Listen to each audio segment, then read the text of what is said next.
Hello दोस्तों, कैसे हैं आप। Welcome to 9th day of our fast track course, जिसमें हम अगले 6 महीनों में 11th और 12th का फिजिक्स का पूरा सिलेबस खत्म करेंगे, जीरो लेवल से लेकर जे या नीट लेवल तक।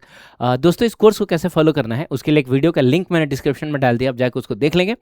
इस लेक्चर को कैसे फॉलो करना है वो मैं आपको बता दूं। इसको मूवी की तरह ट्रीट नहीं करना है, पेन और कॉपी लेके बैठना है, प्रॉपर नोट्स बनाने हैं। आप तब तक अगली स्लाइड पर नहीं जाएंगे जब तक पिछली स्लाइड के सारे कॉन्सेप्ट आप ना समझ जाएं, सारे फॉर्मूले आपको याद ना हो जाए। अगर आपने पहले से पढ़ रखा है, आप ड्रॉपर है, तो आप 1.25 या फिर 1.5x स्पीड पे देखेंगे। इससे आपका एक क्विक और डिटेल्ड रिवीजन होगा। लेकिन अगर आप पहली बार देख रहे हैं तो आप नॉर्मल स्पीड पे देखेंगे और कोशिश करेंगे कि चीज़ों को एक बार में समझें। इससे क्या है कि जब आप क्वेश्चन करेंगे तो क्वेश्चन भी आपको एक बार में समझ में आ जाएगा, ठीक है। लेकिन अगर कुछ ना समझ में आए तो वीडियो को रिवाइंड करके पीछे चले जाना, फिर से दोबारा देख लेना। आखिरी और सबसे इंपॉर्टेंट बात कि कोई भी क्वेश्चन मिले आपको उसको वीडियो को पॉज करके खुद से ट्राई करना है, अपना दिमाग लगा लेना है पहले। अगर हो गया तो ठीक, नहीं हो तो फिर सोल्यूशन देखना है, ये जानने के लिए कि आपसे कहाँ चूक हो रही थी, ठीक है दोस्तों। चलिए आगे बढ़ते हैं। हमारा आज का टॉपिक है इंटीग्रेशन। आपको याद होगा हमने लास्ट के 2 लेक्चर्स में डिफरेंशिएशन पढ़ा है। आज हम पढ़ेंगे इंटीग्रेशन। और आपको ये भी याद होगा कि डिफरेंशिएशन को हम डेरिवेटिव कहते थे दोस्तों, इंटीग्रेशन को हम एंटी डेरिवेटिव कहते हैं। इसका मतलब यह है कि इंटीग्रेशन डिफरेंशिएशन का एंटी है, मतलब उल्टा टाइप का है। जैसे दोस्तों, प्लस का एंटी क्या होता है, एडिशन का एंटी क्या होता है, तो सब्ट्रैक्शन होता है, माइनस होता है। मल्टीप्लिकेशन का एंटी क्या होता है, डिवीजन होता है ना। स्क्वायर का एंटी क्या होता है, रूट होता है, ठीक है। तो उसी तरीके से डिफरेंशिएशन का जो एंटी होता है वो होता है इंटीग्रेशन। अभी क्या मतलब है इसका, तो मतलब यह है कि अगर 2 एंटी लोगों को तुम एक साथ अप्लाई कर दोगे तो दोनों एक दूसरे को मार डालेंगे, एक दूसरे के इफेक्ट को खत्म कर लेंगे। जैसे अगर मान लो दोस्तों 10 में तुम 2 ऐड करो और 2 सब्ट्रैक्ट करो। अब देखो, 2 एंटी लोगों को तुमने एक साथ अप्लाई कर दिया तो हम कहते हैं ना कि दोनों ने एक दूसरे को कैंसिल कर लिया, आंसर वापस से 10 आ जाएगा, ठीक है। चाहे 10 है, उसमें आपने 2 से मल्टीप्लाई किया, 2 से डिवाइड किया, तो फिर आप कहते हैं कि ये दोनों एक दूसरे को काट लेगा, वापस से आपको मिल जाएगा। 10 है, आपने उसका स्क्वायर किया, फिर उसके ऊपर रूट चढ़ा दिया, तो स्क्वायर रूट एक दूसरे को कैंसिल कर लेगा, फिर वापस से आपको 10 मिलेगा। यानी 2 एंटी लोगों को आपने एक साथ अप्लाई किया तो दोनों एक दूसरे के इफेक्ट को खत्म कर देते हैं और वापस से आपको वही चीज मिल जाता है जो पहले था। तो ठीक उसी तरीके से अगर मान लो कोई भी फंक्शन है हाथी, ठीक है, तुमने इसको डिफरेंशिएट किया तो जाहिर सी बात है कुछ घोड़ा मिलेगा, तो तुम इसको फिर से इंटीग्रेट कर दोगे तो वापस से तुमको हाथी मिल जाएगा, क्योंकि 2 एंटी लोग एक दूसरे के इफेक्ट को खत्म कर लेंगे। क्लियर है दोस्तों, वेरी गुड। तो आई थिंक आप इतना समझ पा रहे होंगे कि कैसे डिफरेंशिएशन जो है वो इंटीग्रेशन का एंटी होता है, ठीक है। चलिए, सबसे पहली बात कि इंटीग्रेशन जो है वो हम 2 टाइप का पढ़ते हैं, एक होता है इनडेफिनिट इंटीग्रेशन और एक होता है डेफिनिट इंटीग्रेशन, ठीक है। सवाल है कि भाई इंटीग्रेशन को डिनोट कैसे करते हैं। जैसे आपको याद होगा, डिफरेंशिएशन को डिनोट किया जाता है d y by d x से, ठीक है। इंटीग्रेशन को डिनोट किया जाता है कुछ इस तरीके से। ये एक सांप टाइप का साइन होता है जिसको हम लोग कहते हैं साइन ऑफ इंटीग्रेशन, ठीक है। इसको हम साइन ऑफ इंटीग्रेशन कहते हैं। फिर y और dx आता है, क्लियर। अब इसमें देखो क्या था, इसमें y के बगल में d था और dx जो था वो मल्टीप्लीकेशन सॉरी डिवीजन में था। अरे dx नीचे था, लेकिन यहां y के बगल में d ना होके साइन ऑफ इंटीग्रेशन है और जो dx है वो डिवीजन में ना होके मल्टीप्लीकेशन में है। क्लियर है, तो दोनों में डिफरेंस है अच्छा खासा। तो दोस्तों, अगर डेफिनिट इंटीग्रेशन रहेगा तो वो कुछ इस तरीके से लिखा जाएगा, लेकिन अगर इनडेफिनिट इंटीग्रेशन रहा तो वो भी ऐसे ही लिखा जाएगा, बस आपको नीचे और ऊपर में कुछ कुछ लिखा हुआ दिखेगा, ठीक है। ये जो सांप वाला साइन है जिसको हम साइन ऑफ इंटीग्रेशन कहते हैं, उसके नीचे में कुछ x1 कुछ x2 ऐसा लिखा हुआ दिखेगा, जिसमें नीचे वाले ऊपर वाले को हम अपर लिमिट बोलेंगे, तो जाहिर सी बात है नीचे वाले को हम लोअर लिमिट बोलेंगे, ठीक है। तो ये दोनों लिमिट्स हैं, अपर लिमिट लोअर लिमिट, ठीक है। अब देखते हैं हम इंटीग्रेशन करते कैसे, यानी इंटीग्रेशन करने का रूल्स क्या क्या है। तो दोस्तों, आपको याद होगा सबसे पहले हमने डिफरेंशिएशन में पावर रूल पढ़ा था, इसमें भी हम लोग पढ़ेंगे पावर रूल, ठीक है। अब y की जगह पे हमने x to the power n रखा है। जैसे आपको याद होगा जब हम लोग dy बाई डी एक्स किया करते थे तो सबसे पहले हमने y की जगह पे क्या रखा था, x to the power n रखा था, और इसका जो आंसर आया था पावर नीचे आता था, पावर में से 1 माइनस होता था, ऐसा होता था, ठीक है। तो integration of x to the power n into d x अगर आपको करना है, यानी वाई की जगह पे आपने x to the power n रखा है, तो दोस्तों मैं आपको बताता हूँ इसका जो आंसर होगा। सबसे पहले कि साइन ऑफ इंटीग्रेशन और डी एक्स, ये अब आप नहीं लिखेंगे, इधर खत्म हो जाएगा। पावर में 1 ऐड करोगे।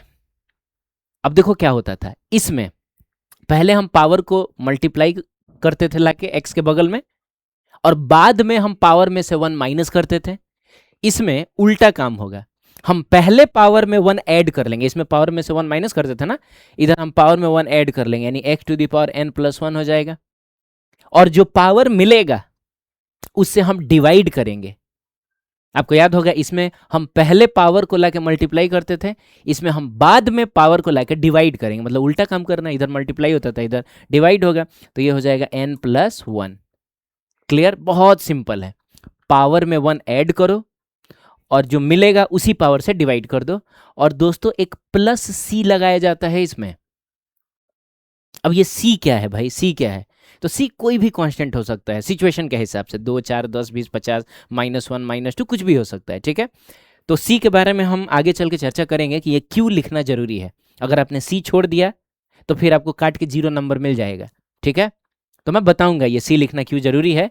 फिलहाल के लिए हम लोगों ने पावर रूल समझा कि पावर में 1 ऐड करेंगे, फिर उसी पावर से डिवाइड करेंगे, है ना। 1 ऐड करने के बाद जो मिलेगा उसी पावर से डिवाइड करेंगे, प्लस सी लिखेंगे, और इस तरीके से हमारा इंटीग्रेशन खत्म होगा।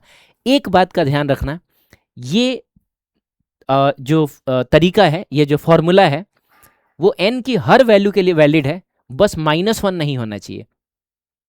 मैं समझाता हूँ क्यों दोस्तों। अगर -1 हो जाएगा ना, तो इस n की जगह पे, इस n की जगह पे तो खैर आप -1 लिखेंगे तो ये x टू दी पावर 0 होगा, यहाँ कोई दिक्कत नहीं है। अरे n की जगह अगर -1 रहा तो -1 + 1 मिलकर 0, तो कोई दिक्कत नहीं है। x टू दी पावर 0, किसी भी चीज़ का पावर 0 1 होता है। लेकिन नीचे में अगर -1 आ गया, अरे यहाँ भी तो -1 लिखोगे, तो समथिंग अपॉन 0 जो होता है वो अनडिफाइंड हो जाता है, ये बात आप जानते हैं, ठीक है। तो ये फॉर्मूला हर जगह यूज होगा, बस n जो होना चाहिए वो -1 नहीं होना चाहिए। क्लियर? डिफरेंशिएशन में तो ये -1 भी चलता था, लेकिन इंटीग्रेशन में नहीं चलेगा, ठीक है। आगे बढ़ते हैं, क्वेश्चंस करते हैं, बढ़िया से क्लियर होगा। तो सबसे पहला क्वेश्चन, वीडियो को पॉज करके मैं तो चाहूंगा कि पहले खुद से ही ट्राई कर लो। यह है x to the power 5 dx, बताओ आंसर कितना होगा। तो दोस्तों पावर में 1 ऐड करो, तो 5 + 1 और फिर उसी पावर से डिवाइड करो, ठीक है, और प्लस सी लिखो, यानी तुम्हारा फाइनल आंसर आ जाएगा x to the power 6/6 plus C. तो दोस्तों हम हमेशा कोशिश करेंगे कि हम डायरेक्ट लिखें, हम ऐसा +1 करके नहीं लिखेंगे, हम डायरेक्ट लिखेंगे, ठीक है। चलिए दूसरे वाले का आंसर बताइए, जल्दी करिए, वीडियो पॉज करके ट्राई। हो गया? देखते हैं। कहता है x to the power 8 into d x है। इसको कैसे पढ़ोगे? Integration of x to the power 8 into d x, या x to the power 8 dx, ठीक है। तो तरीका यह है कि भाई साइन और ये dx खत्म हो जाएगा, पावर में 1 ऐड हो जाएगा, मैंने डायरेक्ट ऐड कर लिया, और फिर हम उसी पावर से डिवाइड करेंगे और प्लस सी लिखेंगे, दैट्स इट। इतना सिंपल है ये, ठीक है। चलिए थर्ड बताइए, ट्राई करो दोस्तों, जल्दी करो। कर लिया? देखते हैं।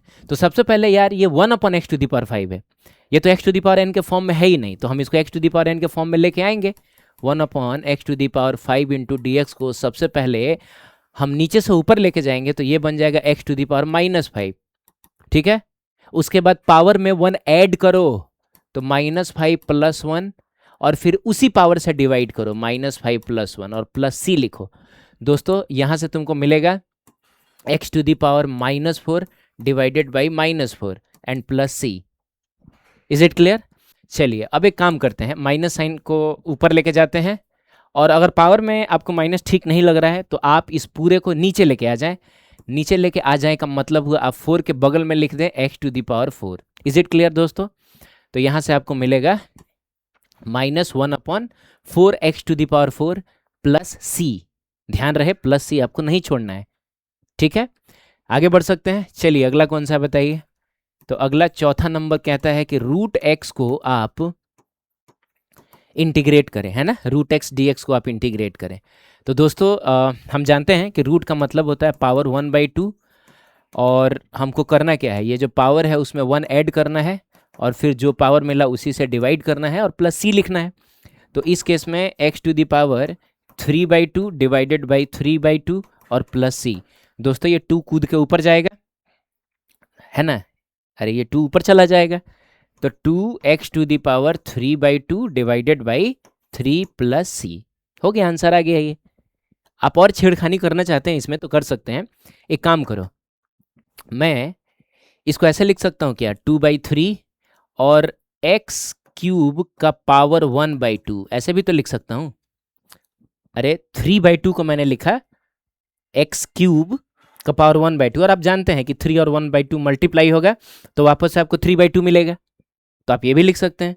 और दोस्तों आप जानते हैं कि पावर में 1/2 का मतलब रूट होता है, यानी ये बन जाएगा 2/3 √x³ + c। ठीक है, तो देखो घबराने की जरूरत नहीं है, आप यहाँ तक भी छोड़ देंगे तो आपको पूरा नंबर मिलेगा, है ना। लेकिन कई बार ऑप्शन वाले जब क्वेश्चंस होंगी तो हो सकता है ये वाला ऑप्शन ना देगा, कहीं ऐसा कुछ दिया रहे तो आप फंस जाएंगे कि भाई हम ला रहे हैं इतना, ये अजीब सा दिया हुआ है इतना, तो हम चाहे तो इसको इसमें कन्वर्ट कर सकते हैं, ये सब आपको आना चाहिए। ठीक है, तो आगे बढ़े दोस्तों।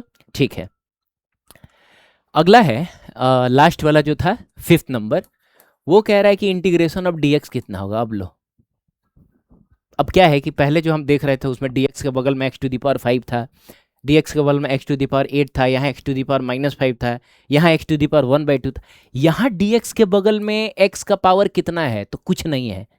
तो कुछ नहीं है का मतलब है कि x का पावर 0 है, क्योंकि किसी भी चीज़ का पावर 0 1 होता है, तो अल्टीमेटली 1 × dx ही तो लिखा है। तो चलो सॉल्व करते हैं। तरीका क्या है दोस्त, तो पावर में 1 ऐड करो, यानी 0 में 1 ऐड करो तो 1 आएगा, और फिर इसी पावर से डिवाइड करो और +c लिखो। इसका मतलब ये हुआ कि dx का इंटीग्रेशन हो गया, ना पावर में 1 लिखने की जरूरत है और ना ये नीचे वाला 1 लिखने की जरूरत है, ओवरऑल ये x हो जाएगा, x + c। dx का इंटीग्रेशन x + c। क्लियर है? तो बताओ दोस्तों dy का इंटीग्रेशन कितना होगा, तो y + c। अच्छा +c याद नहीं रखा जाता है, वो तो सबके साथ लिखा जाता है, तो हम ऐसे पढ़ सकते हैं dx का इंटीग्रेशन x होता है, dy का y होता है, तो दोस्तों dz का कितना होगा, तो z होगा, d हाथी का कितना होगा, तो हाथी होगा। क्लियर है? तो आप इस बात को याद रखेंगे, dx का इंटीग्रेशन x + c, dy का y + c, dv का v + c, और दोस्तों d हाथी का हाथी + c। ठीक है, ये सबसे ज्यादा यूज होगा ये। क्लियर है? आगे बढ़ते हैं। ठीक है, चलिए अगला है कांस्टेंट मल्टीप्लिकेशन रूल। तो दोस्तों आपको याद होगा कि कांस्टेंट्स जो थी वो डिफरेंशिएशन में पार्टिसिपेट नहीं करती थी दोस्तों, वो इंटीग्रेशन में भी पार्टिसिपेट नहीं करेंगी। आप समझ रहे हैं, इंटीग्रेशन में भी पार्टिसिपेट नहीं करेंगे, इसका मतलब जो कांस्टेंट होगा उसको बाहर निकाल के बाकी जो बचेगा उसको इंटीग्रेट कर देना। आओ क्वेश्चन करते हैं। तो पहला क्वेश्चन कहता है कि इंटीग्रेट करो 4x⁵ इंटू dx को। ठीक है, करो, बताओ आंसर कितना आ रहा है। चलो देखते हैं। तो ये जो 4 है वो पार्टिसिपेट नहीं करेगा, उसको बाहर निकाल लो, तो बच जाएगा x⁵ into dx। Very good. अब जब आप इसको सॉल्व करेंगे तो आपको मिलेगा 4, और इस पूरे का आ जाएगा x⁻6/6। अरे भाई मेरे पावर में 1 ऐड करो, फिर उसी पावर से डिवाइड करो और लिख दो +c। ठीक है, +c एकदम लास्ट में लिखा जाता है ना, +c एकदम लास्ट में लिखा जाता है। तो मिला जुला के देखा जाए तो हम इसको थोड़ा बहुत तो काट कूट सकते ही हैं। ये 2 बार में जाएगा, ये 3 बार में जाएगा, और आपको आपका आंसर मिल जाएगा 2x⁻6/3 + c। आई बात समझ में? ठीक है, अगला वाला कौन सा है? अगला वाला है, कहता है कि इंटीग्रेशन ऑफ 5 × dx कितना होगा। ठीक है, तो दोस्तों 5 जो है वो पार्टिसिपेट नहीं करेगा, और आप जानते हैं dx का इंटीग्रेशन होता है x + c, तो अल्टीमेटली आपको आंसर मिल जाएगा 5x + c। अब मेरी बात ध्यान से सुनना, अकेला कांस्टेंट मिल जाए तो उसका डिफरेंशिएशन 0 होता है, याद है? Differentiation of 5 with respect to x 0 होता है, लेकिन अगर अकेला कांस्टेंट मिल जाए तो उसका इंटीग्रेशन 0 नहीं। उसके इंटीग्रेशन के लिए हम उस कांस्टेंट के बगल में ये वाला वेरिएबल लाके मल्टीप्लाई कर देंगे। समझ रहे हो? जैसे इंटीग्रेशन ऑफ 5 dx है ना, तो 5 × x आंसर होगा। देख रहे हो 5x। अगर वैसे ही मैं लिखूं 5 × dt, तो इसका आंसर क्या हो जाएगा, 5 × t हो जाएगा, और +c तो खैर हम लोग लिखते ही हैं। आप समझ रहे हैं? 5 × dv का आंसर होगा 5v। तो अकेला कांस्टेंट मिले उसके बगल में ये वाला वेरिएबल लाके मल्टीप्लाई कर देना, और खैर +c तो वो तो लिखा ही जाता है, सबके साथ लिखा जाता है। समझ गए आप? बढ़े आगे फिर। चलिए ठीक है, आगे बढ़ते हैं दोस्तों। तो अगला कॉन्सेप्ट है सम और डिफरेंस रूल। तो आपको याद आ रहा होगा कि डिफरेंशिएशन में भी हम लोग अगर ढेर सारे टर्म्स होते थे, हर टर्म के बीच में प्लस या माइनस होता था, तो हम बारी बारी से हर टर्म को डिफरेंशिएट करते थे। वैसे ही हम बारी बारी से हर टर्म को इंटीग्रेट कर देंगे। अब आइए करते हैं एग्जाम्पल से। तो सबसे पहला क्वेश्चन, वीडियो को पॉज करके पहले तो दोस्तों खुद से ट्राई करना ही है आपको। अगर आप मेरे लेक्चर्स को फॉलो कर रहे हैं तो आपको ये करना ही है, ठीक है, तभी आपको फायदा होगा। तो पहला वाला क्वेश्चन कह रहा है x square minus 2x, x square minus 2x plus 5 into कितना दोस्तों, dx, ठीक है। तो अब क्या है कि ये जो dx है वो अंदर भेजोगे तो इसके साथ इसके साथ इसके साथ सबके साथ मल्टीप्लाई होगा। ये dx वाकई में मल्टीप्लिकेशन में है तो सबके साथ मल्टीप्लाई होगा। तो दोस्तों हम क्या करेंगे ना कि इंटीग्रेशन का साइन सबको हम अलग अलग दे सकते हैं। हम लिख सकते हैं एक्स स्क्वायर dx, फिर माइनस है तो माइनस दे दो, फिर integration of 2x into dx, फिर प्लस है तो प्लस दे दो, फिर इंटीग्रेशन ऑफ 5 इंटू dx। समझ गए आप? Very good. अब इसको सॉल्व करो तो एक्स स्क्वायर dx का इंटीग्रेशन कितना होगा, एक्स क्यूब बाई 3। दोस्तों पावर में 1 ऐड करो, उसी पावर से डिवाइड करो, कहानी खत्म। -2। अच्छा यहाँ x का पावर कितना है, 1 है। अरे x का पावर 1 है ना, तो 1 में 1 ऐड करोगे तो 2 आएगा और डिवाइडेड बाई 2 करना होगा। समझना फिर से, ये 2 तो पार्टिसिपेट नहीं करेगा, है ना, 2 तो पार्टिसिपेट नहीं करेगा। और x dx का इंटीग्रेशन होगा एक्स स्क्वायर बाई 2, ठीक है, प्लस 5 पार्टिसिपेट नहीं करेगा, बच गया सिर्फ dx, dx का इंटीग्रेशन x होता है, और प्लस एक ही बार में हम c लिखेंगे। देखो हर टर्म में हमको c लिखने की जरूरत नहीं है। आप बोलेंगे सर यहाँ इंटीग्रेशन हुआ था तो आपको यहाँ भी प्लस सी लिखना चाहिए था, यहाँ भी, ऐसा नहीं है दोस्तों। हाँ बिल्कुल लिखना चाहिए था, मुझको यहाँ भी लिखना चाहिए +C1, यहाँ लिखना चाहिए +C2, इसके लिए लिखना चाहिए था +C3। लेकिन दोस्तों C1 + C2 + C3 करोगे तो वापस से तो तुमको कांस्टेंट ही मिलेगा। तो एक ही बार में मैंने वो कांस्टेंट C लिख दिया, और ये C जो है वो C1 + C2 + C3 है। समझ गए? तो अगर 2 4 10 टर्म्स भी रहें तो C जो है वो सबसे आखिरी में ही लिखना। क्लियर? Very good. अब हम कोशिश करेंगे कि हम डायरेक्ट आंसर लिखें, मतलब ये वाला टर्म हम बस आज पहली बार और आखिरी बार मैंने बताया है समझाने के लिए, हम डायरेक्ट ये काम करेंगे। हम यहीं पे इंटीग्रेट कर लेंगे। कैसे? तो एक्स स्क्वायर का हो जाएगा एक्स क्यूब बाई 3, माइनस है तो -2, यहाँ पावर 1 है ना, तो एक्स स्क्वायर बाई 2 प्लस 5, और मैंने क्या बोला कि अकेला कांस्टेंट मिले तो बगल में ये वाला वेरिएबल लाके चिपका देना। तो दोस्तों 5 का हो जाएगा 5x, वो हो गया, और प्लस c। आई बात समझ में? तो ये वाला सेकंड वाला तो बिल्कुल आपको करना है, एक बार में करना है। एक बार में करने का मतलब है कि एक ही स्टेप में करना है। तो करके बताओ, वीडियो को पॉज कर लो। हो गया? देखते हैं दोस्तों। इस केस में आपका जो ये होगा 4x cube minus 3x square plus pi x minus e, और ये रहा आपका dx, ठीक है। तो सबसे पहली बात कि 4 पार्टिसिपेट नहीं करेगा, ये हो जाएगा x⁴/4। कैसे? पावर में 1 ऐड करो तो 3 + 1 4 होगा, और फिर उसी पावर से डिवाइड करो, -3। अच्छा एक चीज़ और है इसमें, थोड़ा सा हम लोग और भी सिंप्लीफाई कर सकते थे। ये 2 से 2 कट गया ना, तो 2 से 2 कट गया तो फाइनल आंसर कितना रहेगा, x³ minus x square plus 5x plus c। खैर इंटीग्रेशन तो यही तक था, बाकी तो सिंप्लीफिकेशन था। हाँ वापस से आ जाते हैं हम यहाँ पे, तो ये हो जाएगा x³ plus pi x square by 2। आप समझ रहे हैं ना, पावर मतलब हर टर्म को अगर देखो तो पावर एक एक बढ़ता जा रहा है। यहाँ पावर 3 था तो 4 हो गया, 2 था तो 3 हो गया, यहाँ पावर 1 था तो 2 हो गया, माइनस ई एक कांस्टेंट है, ई एक कांस्टेंट है, आपको याद है ना, ई की वैल्यू 2.7। तो इसके बगल में हम ये वाला वेरिएबल लाके चिपका देंगे और प्लस सी लिख देंगे, कहानी खत्म हो गई। अब कुछ कुछ कट रहा है तो आप उसको काट के फाइनल आंसर लिख लें, जैसे 4 से 4, 3 से 3, तो अल्टीमेटली फाइनल आंसर हो जाएगा x⁴ माइनस x³ और plus pi x square by 2 और माइनस EX प्लस C। समझ गया? और एक और कमाल की बात बताऊं, इस चीज को तुम डिफरेंशिएट करोगे ना, तुमको वापस से ये मिल जाएगा। डिफरेंशिएट करके देख लेना, है ना। देखो ना, x⁴ का डिफरेंशिएशन क्या होगा, पावर सामने आएगा और पावर में से 1 माइनस, तो 3x³ हो जाएगा।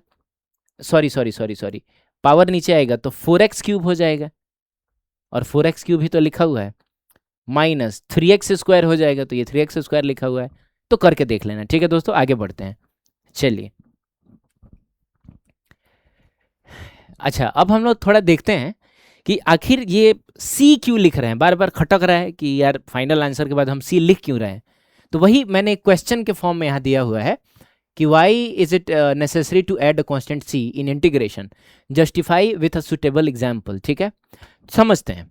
तो दोस्तों मान लो एक फंक्शन है y is equals to 3x²। ठीक है, अब आप इसको डिफरेंशिएट करिए।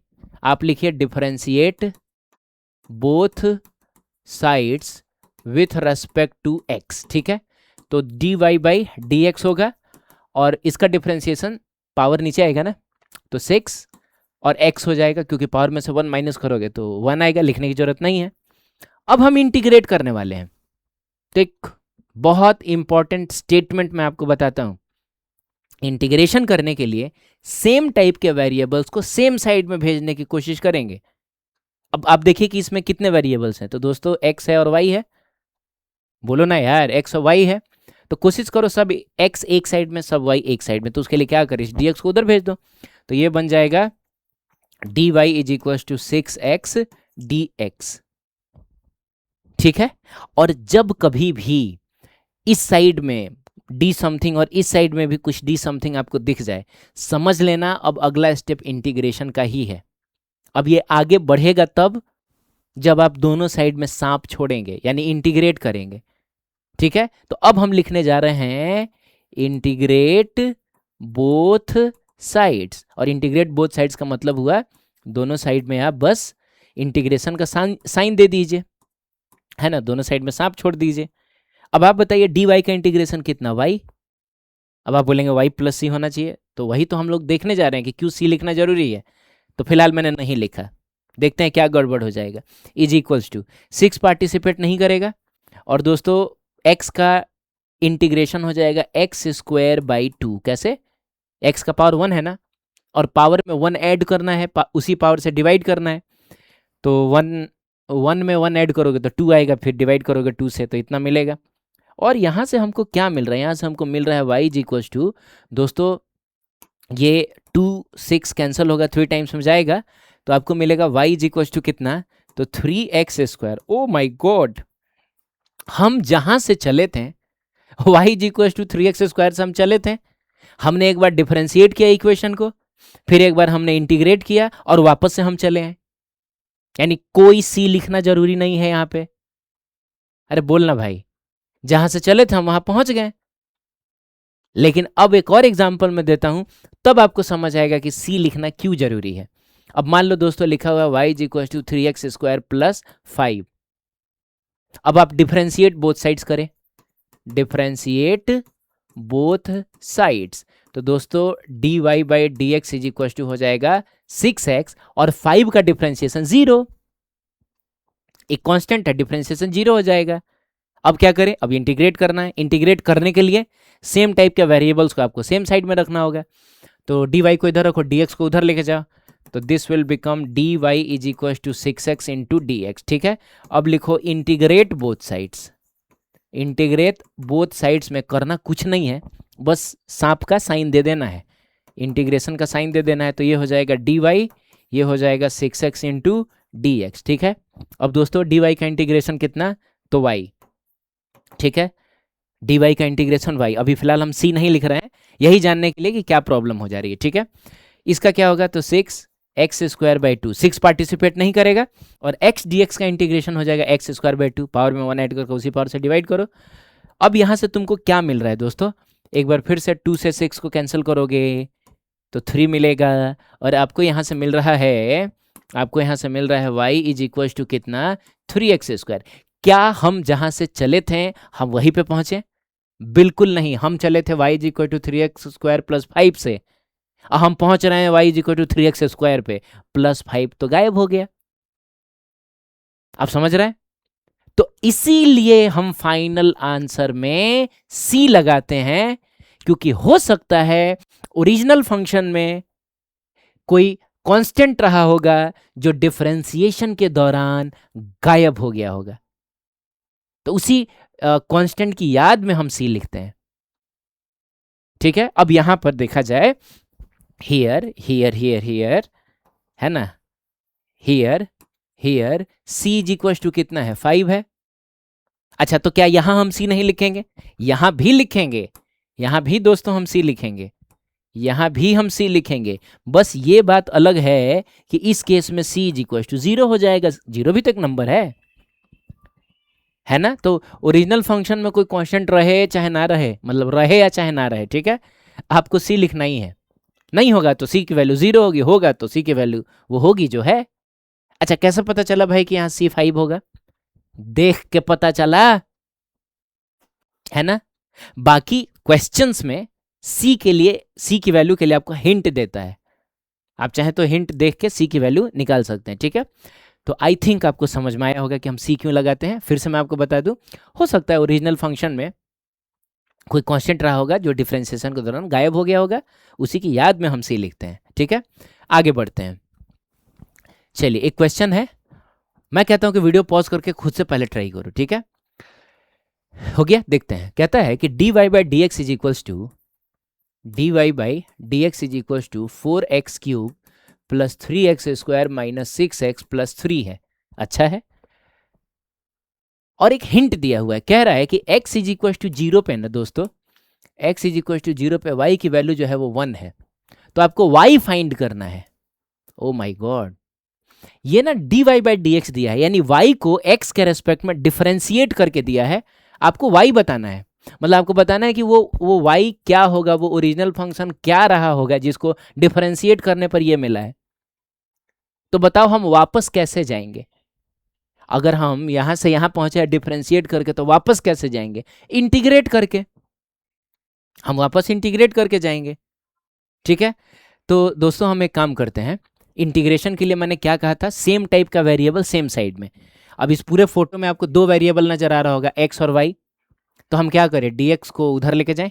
तो दोस्तों इस केस में d y is equal to आपको मिलता है 4x cube plus 3x square minus 6x plus 3 और इंटू हो जाएगा dx। क्लियर? अब क्या करें, तो जब कभी भी ऐसा फोटो दिखे d something is equal to, इधर भी डी समथिंग दिख जाए, तो समझ लेना कि अब आप इंटीग्रेट ही कर सकते हैं आगे बढ़ने के लिए, ठीक है। तो हम लिखेंगे इंटीग्रेट, अब देखो बार बार ये लिखने की जरूरत नहीं है, मैं फिलहाल लिख देता हूँ इंटीग्रेट बोथ साइड्स, अदरवाइज आप डायरेक्ट जो है साइन लगा सकते हैं, ठीक है। तो ये हो जाएगा डी वाई, ये हो जाएगा 4x cube plus 3x square minus 6x plus 3 into d x, ठीक है। अब आप बताइए डी वाई का इंटीग्रेशन कितना हो जाएगा। तो वाई, अब सवाल है कि प्लस सी लिखे कि नहीं लिखें, तो लिख सकते हो, प्लस C1 लिखोगे और जब इसको इंटीग्रेट करोगे तब प्लस C2 लिखोगे, और ये C1 उधर जाएगा तो C2 माइनस C1 भी तो एक कांस्टेंट ही होगा ना। तो इसीलिए ना दोनों साइड में C लिखने की जरूरत नहीं है, हम लास्ट में C लिख देंगे और उस C की वैल्यू होगी C2 बाई C1, ठीक है।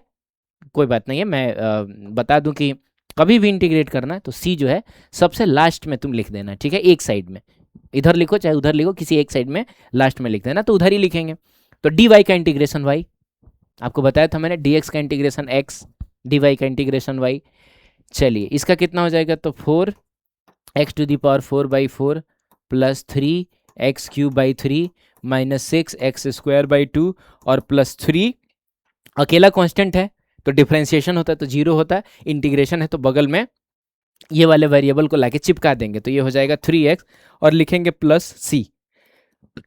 अब सुनो ध्यान से, ये जो आपका 4 है 4 है 3 है 3 है, इससे ये 3 टाइम्स में जाएगा, तो ultimately y is equal to आपको कितना मिला बता, y इज इक्वल टू मिला x to the power 4 plus x cube minus 3x square plus 3x और प्लस c। लेकिन सुनो, c की वैल्यू आपको लिखनी होगी वहाँ, c एक अननोन है जो आपने अपनी तरफ से लगाया है, तो आखिर वो c कितना होगा, तो उसी के लिए हिंट दिया हुआ है।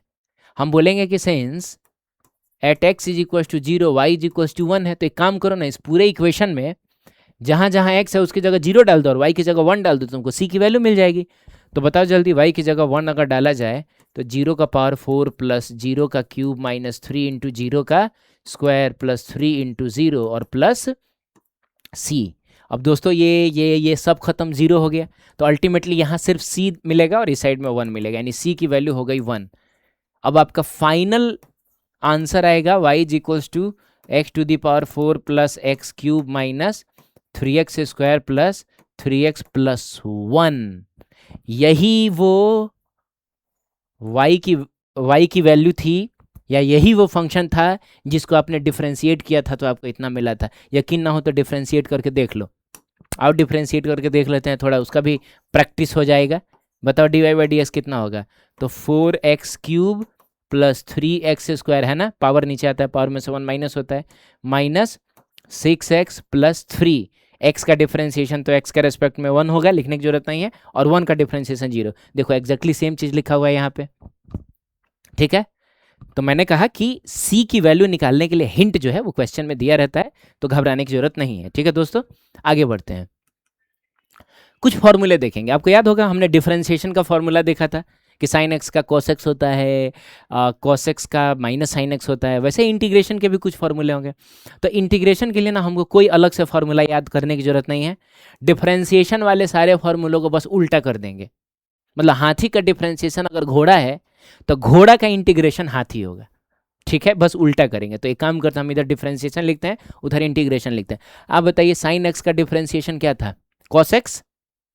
तो दोस्तों कॉस एक्स का इंटीग्रेशन साइन एक्स होगा, उसको हम ऐसे लिख लेंगे, कॉस एक्स डी एक्स का इंटीग्रेशन साइन एक्स होगा, और प्लस सी तो खैर लगाया जाता है, प्लस सी फॉर्मूले में याद नहीं रखेंगे, ठीक है।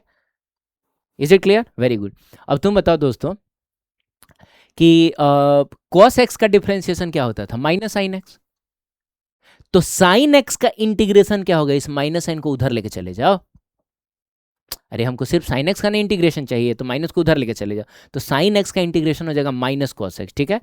साइन एक्स डी एक्स का इंटीग्रेशन होगा माइनस कॉस एक्स। अब एक बहुत इंपॉर्टेंट बात मैं तुमको बताता हूं, एकदम कान खोल के सुन लो, कि साइन और कॉस में जिसका डिफरेंशिएशन पॉजिटिव आता है उसका इंटीग्रेशन नेगेटिव आएगा। फिर से बोल रहा हूं, साइन और कॉस की बात हो रही है, क्योंकि यही सबसे ज़्यादा मिलता है। और कन्फ्यूजन होता है कि पता ना साइन एक्स का इंटीग्रेशन माइनस कॉस एक्स होता था कि कॉस एक्स होता था, है ना। तो ऐसे याद रखो कि जिसका डिफरेंशिएशन पॉजिटिव होता है उसका इंटीग्रेशन नेगेटिव होगा, और जिसका डिफरेंशिएशन नेगेटिव होता है उसका इंटीग्रेशन पॉजिटिव होगा, मतलब उल्टा होगा। अब जैसे तुम बताओ, इधर देखो, साइन एक्स का डिफरेंशिएशन क्या होता है? कॉस एक्स ना। तो साइन एक्स का इंटीग्रेशन माइनस कॉस एक्स होगा। ये देखो, साइन एक्स का integration minus cos x. Cos x का डिफरेंशिएशन क्या होता है? कॉस सी से शुरू होता है, तो कॉस एक्स का डिफरेंशिएशन होता है माइनस साइन एक्स, तो कॉस एक्स का इंटीग्रेशन होगा प्लस साइन एक्स। ये देखो, कॉस एक्स का integration plus sine x. Clear? Very good. अगला बताओ, टेन एक्स का डिफरेंशिएशन होता था सेक स्क्वायर एक्स, तो दोस्तों सेक स्क्वायर एक्स का इंटीग्रेशन होगा टेन एक्स, ठीक है। कॉट एक्स का डिफरेंशिएशन होता था minus cosec square x, sorry यहाँ माइनस छूट गया है, माइनस छूट गया है। तो कॉसेक स्क्वायर एक्स का इंटीग्रेशन कितना होगा? तो दोस्तों इस माइनस साइन को उधर लेके जाओगे, तो कॉसेक स्क्वायर एक्स का इंटीग्रेशन हो जाएगा minus cot x, minus cot x हो जाएगा। सेक एक्स का डिफरेंशिएशन होता था sec x into tan x, तो sec x into tan x का इंटीग्रेशन हो जाएगा, sec x into tan x का इंटीग्रेशन हो जाएगा सेक एक्स। यानी हम ये याद नहीं कर रहे हैं, हम बस समझ रहे हैं कि हमको उल्टा करना है ना। कोई पूछ ले कि बताओ भाई, बताओ cosec square x into d x कितना होगा, तो अपने खुद से सवाल करना है कि कॉसेक स्क्वायर एक्स किसका डिफरेंशिएशन होता था? तो कॉट एक्स का, कॉट एक्स का differentiation minus cosec square x होता था, तो कॉसेक स्क्वायर एक्स का इंटीग्रेशन माइनस कॉट एक्स हो जाएगा, ठीक है, जो कि आप देख पा रहे होंगे यहाँ पे, ठीक है। तो याद नहीं करना है, हमको समझना है कि हमको बस उल्टा कर लेना है, ठीक है। किसी भी चीज का अगर इंटीग्रेशन पूछे तो अपने आप से पूछ लेना कि आखिर ये किसका डिफरेंशिएशन होता था? सेक एक्स टेन एक्स किसका डिफरेंशिएशन होता था? तो टेन एक्स का डिफरेंशिएशन होता था, इसका मतलब सेक एक्स टेन एक्स का इंटीग्रेशन, सॉरी यार, सेक एक्स टेन एक्स जो है वो सेक स्क्वायर एक्स का डिफरेंशिएशन होता था, यानी सेक एक्स टेन एक्स का इंटीग्रेशन जो होगा वो सेक एक्स होगा, ठीक है। टेन एक्स का तो सेक स्क्वायर एक्स होता था ना, ठीक है। चलिए आगे बढ़ते हैं। और एक और बात है कि कॉसेक एक्स, तो दोस्तों कॉसेक एक्स का डिफरेंशिएशन होता है minus cosec x into cot x, ठीक है। तो माइनस साइन को अगर हम उधर लेके चले जाएं तो cosec x into cot x का इंटीग्रेशन हो जाएगा, है ना, माइनस को उधर लेके चले जा तो माइनस कॉसेक एक्स हो जाएगा, बस वही उल्टा कर रहे हैं। अगला बता, e to the power x का differentiation e to the power x, तो दोस्तों कमाल की बात यह है कि e to the power x का इंटीग्रेशन भी e to the power x ही होगा। ये बहुत कमाल का फंक्शन है दोस्तों। ये बेचारा अपना खुद का डिफरेंशिएशन भी खुद ही होता है, मतलब दुनिया का सबसे आत्मनिर्भर फंक्शन है ये। ठीक है, खुद का डिफरेंशिएशन भी खुद ही होता है, खुद का इंटीग्रेशन भी खुद ही होता है। क्या बात है यार।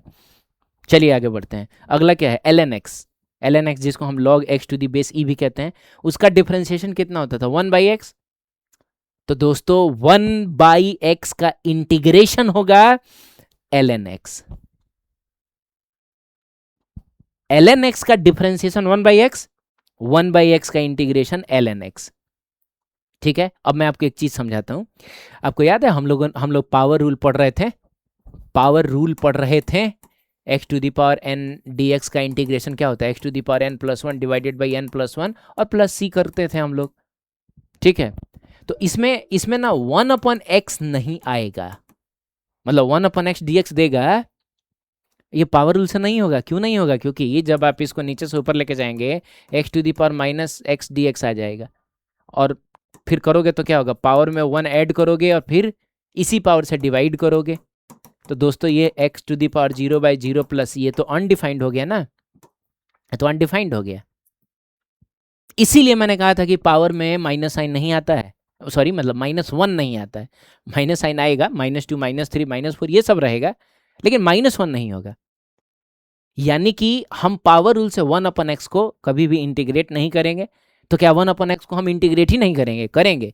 1/x का इंटीग्रेशन ln x होगा, क्योंकि ln x का डिफरेंशिएशन 1/x होता है, तो 1/x का इंटीग्रेशन ln x होगा। क्लियर है। तो एक बार ये फॉर्मूले बस देख लो, इसमें रटना तो कुछ भी नहीं है, सारी चीजें आप पहले से जानते हैं। ठीक है, तो एक बार बढ़िया से देख लीजिए, फिर हम लोग आगे बढ़ते हैं। बढ़े आगे। ठीक है दोस्तों, तो चलो एक क्वेश्चन है, इसको वीडियो पॉज करो, ट्राई करो, फिर हो गया। देखते हैं, कहता है कि integration of 4 sin x minus 2e to the power x plus 7/x plus 6x square into dx कितना होगा। तो बारी बारी से सबको इंटीग्रेट करो, तो 4 पार्टिसिपेट नहीं करेगा। और sin x का इंटीग्रेशन क्या होगा दोस्तों, sin x का डिफरेंशिएशन cos x होता है, तो sin x का इंटीग्रेशन माइनस cos x होगा, तो ये हो जाएगा माइनस cos x। क्लियर। फिर माइनस है तो -2, 2 पार्टिसिपेट नहीं करेगा, और e to the power x का डिफरेंशिएशन भी e to the power x, e to the power x का इंटीग्रेशन भी e to the power x, plus 7 participate नहीं करेगा, और 1/x का इंटीग्रेशन होता है ln x, है ना दोस्तों। ln x के बारे में हम जानते हैं, ये होता है log x to the base e। ठीक है, चलिए प्लस 6 पार्टिसिपेट नहीं करेगा, और पावर है तो पावर में 1 ऐड होगा, उसी पावर से डिवाइड होगा, फाइनल आंसर में हम लोग सी लगा लेंगे। अब चलिए ये कटेगा, 2 बार में जाएगा, तो दोस्तों आपका फाइनल आंसर आ जाएगा, माइनस साइन को सामने लेके आ जाओ, -4 cos x minus 2e to the power x plus 7 ln x plus 2x cube plus c। समझ गए आप। यानी आप इस चीज को इस चीज को डिफरेंशिएट कर देंगे तो आपको वापस से ये चीज मिल जाएगा। करके देख लेना, प्रैक्टिस भी हो जाएगा। आगे बढ़ सकते हैं, चलिए ठीक है। अब देखो, एक बहुत इंपॉर्टेंट चीज मैं तुमको समझाने जा रहा हूं। यहां देखो क्या है, यहां आपको sin 3x प्लस 4 को डिफरेंशिएट करना है x के रेस्पेक्ट में, -3x plus 5 to the power 5 को डिफरेंशिएट करना है x के रेस्पेक्ट में, e to the power 4x को डिफरेंशिएट करना है x के रेस्पेक्ट में, और यहाँ पे इन्हीं सारी चीजों को इंटीग्रेट करना है। ध्यान से समझो, integration of sin 3x plus 4 dx, integration of -3x plus 5 to the power 5 dx, integration of e to the power 4x dx। ठीक है, अब एक चीज पहले तो मैं बता दूं कि डिफरेंशिएशन में सम और डिफरेंस रूल के बाद हमने प्रोडक्ट रूल पढ़ा था, है ना, मल्टीप्लिकेशन रूल पढ़ा था, फिर डिवीजन रूल पढ़ा। इसमें ऐसा कुछ नहीं होता है, कोई प्रॉपर मल्टीप्लिकेशन या डिवीजन रूल इसमें होता ही नहीं है, इसमें कोई चेन रूल भी नहीं होता है। और यही वजह है कि इंटीग्रेशन जो है वो मैथ्स के सबसे टफ चीजों में से एक हो जाता है। मतलब देखने में बड़ा सिंपल सा आपको फंक्शन दिखेगा, लेकिन उसका इंटीग्रेशन बहुत टफ हो जाएगा। पता चलेगा एकदम 1.5 पेज में उसका इंटीग्रेशन हो रहा है। कई सारे ऐसे फंक्शन मिलेंगे कि आप इंटीग्रेट कर ही नहीं पाएंगे, समझ रहे हैं। जबकि डिफरेंशिएशन जो है ना वो बहुत कॉम्प्लिकेटेड फंक्शन का चेन रूल से हम करते थे तो एक लाइन में कर देते थे, है ना, रूट है, रूट के अंदर साइन है, उसके अंदर ln है, उसके अंदर e to the power x का पावर भी कुछ भी रहे, कितना भी फंक्शन क्यों ना, चेन रूल से आराम से हम लोग उसको एक लाइन में आंसर लिखते थे। इंटीग्रेशन में ऐसा नहीं होता है। तो इंटीग्रेशन में एक है जो चेन रूल से थोड़ा मिलता जुलता है, वो क्या है मैं आपको समझाता हूं। जैसे पहले तो इसको डिफ्रेंशिएट करो, तो दोस्तों सबसे बाहर कौन है, साइन है, तो साइन का डिफ्रेंशिएशन सबसे पहले होगा, कॉस लिखेंगे, और यहाँ 3x प्लस 4 है तो 3x प्लस 4 लिख लेंगे। आप समझ रहे हैं बात, क्लियर है कैसे? तो साइन x होता तो कॉस x लिखते, साइन हाथी है तो कॉस हाथी लिखेंगे। लेकिन काम खत्म नहीं हुआ, हम क्या करेंगे, अंदर कूद के जाएंगे, तो 3x प्लस 4 मिला। अब 3x प्लस 4 का डिफ्रेंशिएशन क्या होगा, तो दोस्तों 3 पार्टिसिपेट नहीं करेगा, x का डिफ्रेंशिएशन x के रेस्पेक्ट में 1 लिखना जरूरी नहीं है, और 4 का डिफ्रेंशिएशन 0, तो मिला जुला के सिर्फ 3 आएगा। Clear, very good. इसको करो, इसमें सबसे बाहर कौन है, पावर है, तो पावर को पहले डिफ्रेंशिएट करो, पावर सामने जाएगा, है ना दोस्तों, और जो है उसको तो लिखोगे ना, -3x प्लस 5, और पावर में से 1 माइनस होगा, मतलब x टू दी पावर 5 होता है, तो इसका डिफ्रेंशिएशन होता 5x टू दी पावर 4, या हाथी टू दी पावर 5 है तो 5 हाथी टू दी पावर 4। लेकिन आप जानते हैं काम खत्म नहीं हुआ है, अंदर जाना है, और ये जो मिला इसको डिफ्रेंशिएट करना है। तो दोस्तों -3 तो खैर पार्टिसिपेट नहीं करेगा, x का डिफ्रेंशिएशन x के रेस्पेक्ट में 1 लिखने की जरूरत नहीं है, 5 का डिफ्रेंशिएशन प्लस 0 भी लिखने की जरूरत नहीं है, हो गया। ठीक है, अब देखो यहाँ देखो, इसमें सबसे बाहर कौन है, e है, अरे e to the power x हुआ करता था, ये पहले x को भगा के 4x ला के डाल दिया गया, तो सबसे बाहर e है, इसका डिफ्रेंशिएशन हम सबसे पहले करेंगे। ठीक है, तो दोस्तों e to the power 4x का differentiation e to the power 4x ही होगा, लेकिन काम खत्म नहीं हुआ है, हम अंदर जाएंगे, अंदर जाएंगे हमको 4x मिला, 4x का डिफ्रेंशिएशन कितना होगा, तो 4 पार्टिसिपेट नहीं करेगा, x की जगह पे, सॉरी x का डिफ्रेंशिएशन x का रेस्पेक्ट में 1 होता है, तो यहाँ 1 लिखने की जरूरत नहीं है, हम बस इतना करेंगे। ठीक है, अच्छा हम और आगे भी कर सकते हैं, इस 3 को सामने लेके चले जाएंगे, 5 और 3 को मल्टीप्लाई करेंगे, वो आगे की बात है, अभी फिलहाल मुझको सिर्फ डिफ्रेंशिएशन करना था, है ना। आगे आप सिंप्लीफाई करके बिल्कुल लिख सकते हैं, इस 4 को तुम सामने लेके चले जाना। लेकिन मैं तुमको एक बात समझाना चाह रहा हूं, वो बात समझो। अगर आप डिफरेंशिएशन कर रहे हैं और x की जगह कोई लीनियर फंक्शन आ जाए, लीनियर फंक्शन का मतलब हुआ कि वो समथिंग ax प्लस बी के फॉर्म में आ जाए, देखिए ना, ये ax प्लस बी के फॉर्म में है कि नहीं, a की जगह 3 है, b की जगह 4 है, ये भी x प्लस बी की जगह पे है, मतलब x की जगह पे, यहाँ x टू दी पावर 5 हुआ करता था, लेकिन उसकी जगह पे, x की जगह पे हमने -3x प्लस 5 लिखा है, इसका मतलब हमने एक लीनियर फंक्शन डाल दिया, ये है ax प्लस बी। ठीक है, या इसमें भी देखो, अच्छा इसमें ax है प्लस b नहीं है, तो कोई बात नहीं है, a की जगह पे 4 है और b की जगह पे 0 है, अरे 4x भी तो एक लीनियर फंक्शन है, हम इसको 4x प्लस 0 लिख लेंगे। तो दोस्तों कॉन्सेप्ट ये है कि जब भी आप डिफरेंशिएशन करेंगे और x की जगह पे आपको लीनियर फंक्शन मिले, तो आपने जैसे डिफरेंशिएशन सीखा है आप वैसे कर देंगे। ठीक है, आपने साइन हाथी का कॉस हाथी पढ़ा है, लिख लेना, हाथी टू दी पावर 4 का 5, सॉरी हाथी टू दी पावर 5 का, है ना, 5 हाथी टू दी पावर 4 पढ़ा है, तो आप वो लिख देंगे। ठीक है, ई टू दी पावर हाथी का ई टू दी पावर हाथी लिखा है, लिख देंगे। फिर फाइनल आंसर में x के कोफिशिएंट को मल्टीप्लाई कर देंगे। अब आप बताइए कि यहाँ x का कोफिशिएंट कितना है, 3 है, 3 को मल्टीप्लाई कर देंगे, -3 है, -3 को मल्टीप्लाई कर देंगे, x का कोफिशिएंट 4 है, 4 को मल्टीप्लाई कर देंगे। समझ गए आप बोलेंगे ये कौन सी बड़ी चीज है, वो तो हम पहले भी कर रहे थे। बड़ी चीज तब है जब हम इंटीग्रेट करेंगे, और अब मैं रिलेट करता हूं और मैं आपको बताता हूं कि मैं कहना क्या चाहता हूं, ध्यान से सुनना। अगर x की जगह पे कोई लीनियर फंक्शन हो, अगर x की जगह पे कोई लीनियर फंक्शन हो, यानी ax प्लस बी टाइप का हो, तो जैसा डिफरेंशिएशन सीखा है और जैसा इंटीग्रेशन सीखा है हम कर देंगे, बस x के कोफिशिएंट को डिफरेंशिएशन में मल्टीप्लाई करेंगे और इंटीग्रेशन में डिवाइड करेंगे, बस इतना समझाना था। ठीक है, अब जैसे बताओ साइन x का इंटीग्रेशन कितना होता है, तो साइन x का डिफरेंशिएशन cos x होता है, साइन x का इंटीग्रेशन माइनस cos x होगा, तो दोस्तों ये हो जाएगा माइनस cos x की जगह पे 3x प्लस 4 है तो लिखेंगे, मतलब साइन हाथी का माइनस cos हाथी लिखा, लेकिन x की जगह पे लीनियर फंक्शन है ना, तो हम x के कोफिशिएंट को लाके डिवाइड करेंगे। यहाँ पे हम क्या करते थे, मल्टीप्लाई करते थे, यहाँ पे हम डिवाइड करेंगे। और याद रखना ये सिर्फ तभी वैलिड है जब यहाँ लीनियर फंक्शन हो। अगर स्क्वायर आ जाए अब ये आपसे सॉल्व नहीं होगा, समझ रहे हैं, ये आपसे सॉल्व नहीं होगा दोस्तों, क्लियर है। ये सिर्फ तभी होगा जब यहाँ लीनियर फंक्शन रहे। इंटीग्रेशन इतना आसान नहीं होता, इंटीग्रेशन के लिए अलग अलग फंक्शन के लिए अलग अलग जुगाड़ करना पड़ता है, अलग अलग मेथड्स आती हैं, है ना। 50 अलग अलग टाइप के क्वेश्चंस के 50 अलग अलग मेथड हो सकते हैं, ठीक है। और प्लस सी तो खैर लिखना है, ये तो आपको छोड़ना नहीं है। ठीक उसी तरीके से बताइए, अगर x टू दी पावर 5 होता है तो उसका इंटीग्रेशन क्या होता है, x टू दी पावर 6/6, तो ये हाथी टू दी पावर 5 है, तो हम लिखेंगे हाथी जो कि -3x+5 है टू दी पावर 6/6। लेकिन काम खत्म नहीं हुआ, x के कोफिशिएंट को डिवाइड करना -3 और प्लस ही, बाकी हम इसको -18 लिख लेंगे। लेकिन अभी हमको इतना समझना था कि अगर x की जगह कोई लीनियर फंक्शन मिल गया, लीनियर फंक्शन का मतलब हुआ मैक्सिमम पावर 1 होना चाहिए, बोलो दोस्तों, लीनियर फंक्शन मिल गया तो जैसा इंटीग्रेशन सिखाए कर देंगे, है ना। हाथी का पावर 5 का होगा, हाथी टू दी पावर 6/6, और x के कोफिशिएंट को बाहर निकाल के डिवाइड कर लेंगे।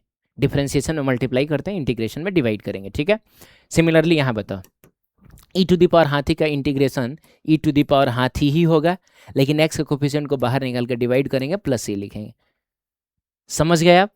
तो ये बहुत इंपॉर्टेंट कॉन्सेप्ट है, इसको ध्यान से समझ लेना। आज के बाद से कभी भी आप डिफरेंशिएशन करें या इंटीग्रेशन करें, अगर लीनियर फंक्शन दिख गया तो जैसा डिफरेंशिएशन सीखा वैसा कर लेना, जैसा इंटीग्रेशन सीखा वैसा कर लेना, एक्स के कोफिशिएंट को बाहर निकाल के डिफरेंशिएशन में मल्टीप्लाई कर लेना, और दोस्तों इंटीग्रेशन में डिवाइड कर लेना।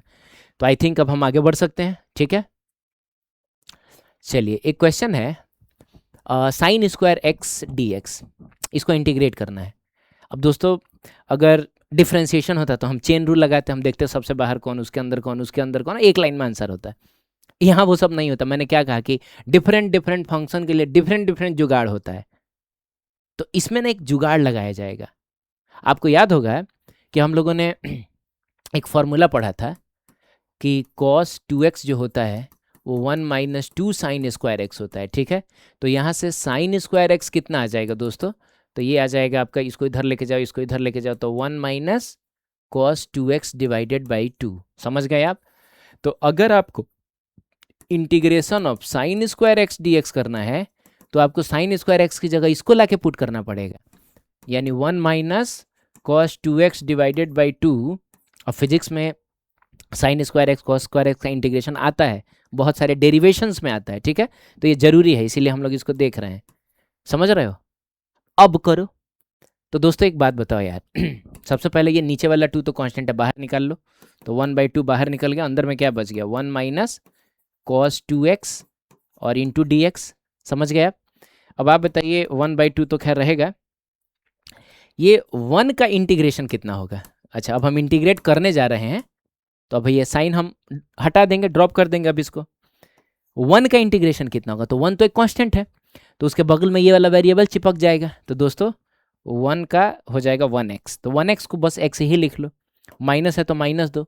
अब बताओ cos 2x लिखा है, तो 2x तो एक लीनियर फंक्शन है ना, अरे x का पावर 1 है, ये ax प्लस b के फॉर्म में, बस b की वैल्यू 0 है। तो हमने जैसे इंटीग्रेशन सीखा हम वैसे ही कर लेंगे, यानी cos x का इंटीग्रेशन क्या होता है, तो दोस्तों cos x का डिफरेंशिएशन होता है माइनस sin x, तो उसका इंटीग्रेशन हो जाएगा sin x, है ना। जिसका डिफरेंशिएशन नेगेटिव होता है उसका इंटीग्रेशन पॉजिटिव होता है, तो इसका तो जस्ट साइन, और x की जगह हम लिखेंगे 2x। लेकिन दोस्तों x के कोफिशिएंट को बाहर निकाल के डिवाइड करना होगा, x का कोफिशिएंट 2 है ना, तो 2 से डिवाइड करना होगा। क्यों डिवाइड करना होगा, क्योंकि हम इंटीग्रेशन कर रहे हैं, अगर डिफरेंशिएशन कर रहे होते तो मल्टीप्लाई करते हैं। अब बात समझ गए, ठीक है। और बस हो गया, प्लस सी लिख दो आप, मन करे तो इस 2 को आप अंदर भेज दो। तो मैं अब आपको एक फॉर्मूले की तरह इसको आप चाहें तो याद रख सकते हैं, क्योंकि इसका यूज आता है, ठीक है। अंदर भेजो तो ये बन जाएगा x/2 minus sign 2x divided by, ये 2 इससे मल्टीप्लाई होकर 4 हो जाएगा, है ना, प्लस सी। तो आप चाहें तो इसको फॉर्मूले की तरह याद रख सकते हैं, लेकिन नहीं भी याद रहेगा तो कोई दिक्कत नहीं है, आपको ये तरीका आना चाहिए सॉल्व करने का। ठीक है, क्योंकि साइन स्क्वायर एक्स का इंटीग्रेशन फिजिक्स में एक इंपॉर्टेंट इंटीग्रेशन है। आई बात समझ में? तो इसी तरीके से मैं चाहता हूं कि आप थोड़ा कॉस स्क्वायर एक्स को इंटीग्रेट करो। और मैं आपको याद दिला दूं कि दोस्तों कॉस 2x का एक और फॉर्मूला होता था, वो होता था 2 कॉस स्क्वायर एक्स माइनस 1। तो यहाँ से बताओ कॉस स्क्वायर एक्स कितना आएगा, कॉस स्क्वायर एक्स कितना आएगा? तो इसको इधर लेके चले जाओ, 2 को नीचे लेके चले जाओ, तो 1 plus cos 2x divided by 2। अब मैं चाहता हूँ कि आप इंटीग्रेट करिए और बताइए कि फाइनल आंसर क्या आ रहा है। ठीक है, ठीक है दोस्तों, देखते हैं।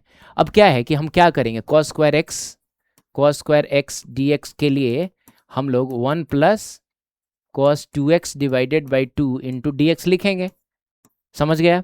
अब कुछ नहीं करना है, बस पहले यहाँ माइनस था, यहाँ प्लस है, तो सब कुछ सेम चलता जाएगा, नथिंग, कोई चेंज नहीं होगा इसमें।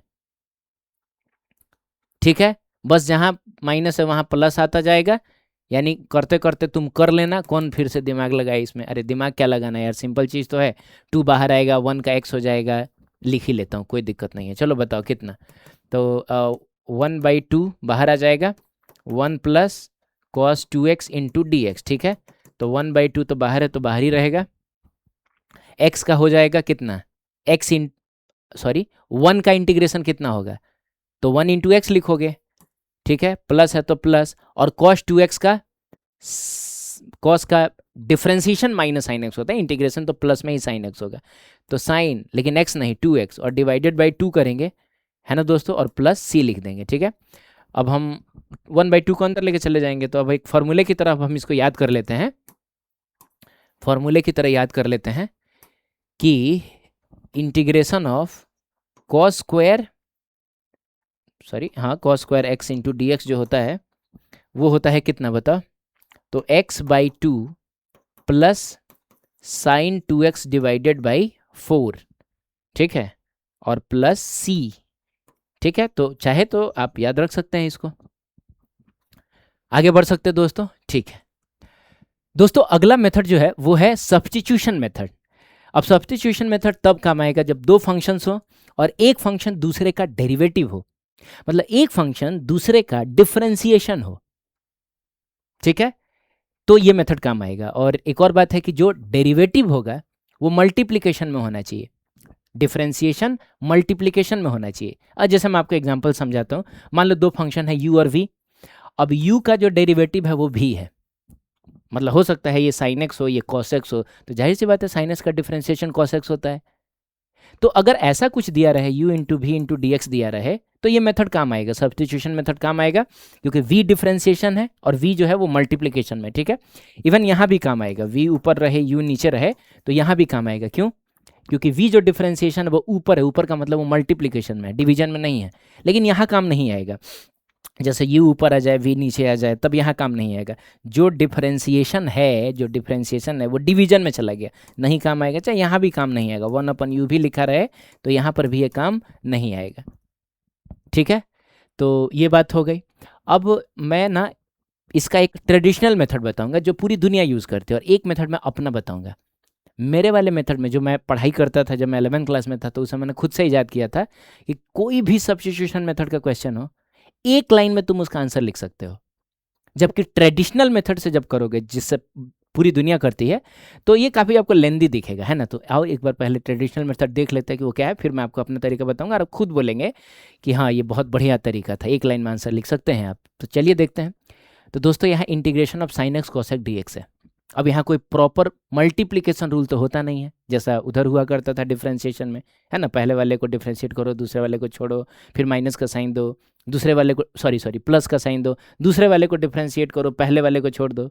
यहाँ ऐसा कुछ नहीं होता। यहाँ मैंने कहा था कि डिफरेंट फंक्शन को डिफरेंशिएट करने के लिए डिफरेंट जुगाड़ लगाया जाता है। तो समझो कि एक जुगाड़ है ये सब्स्टिट्यूशन मेथड, और ये तभी काम आएगा जब एक फंक्शन का डिफरेंशिएशन कहीं आपको दिख जाए।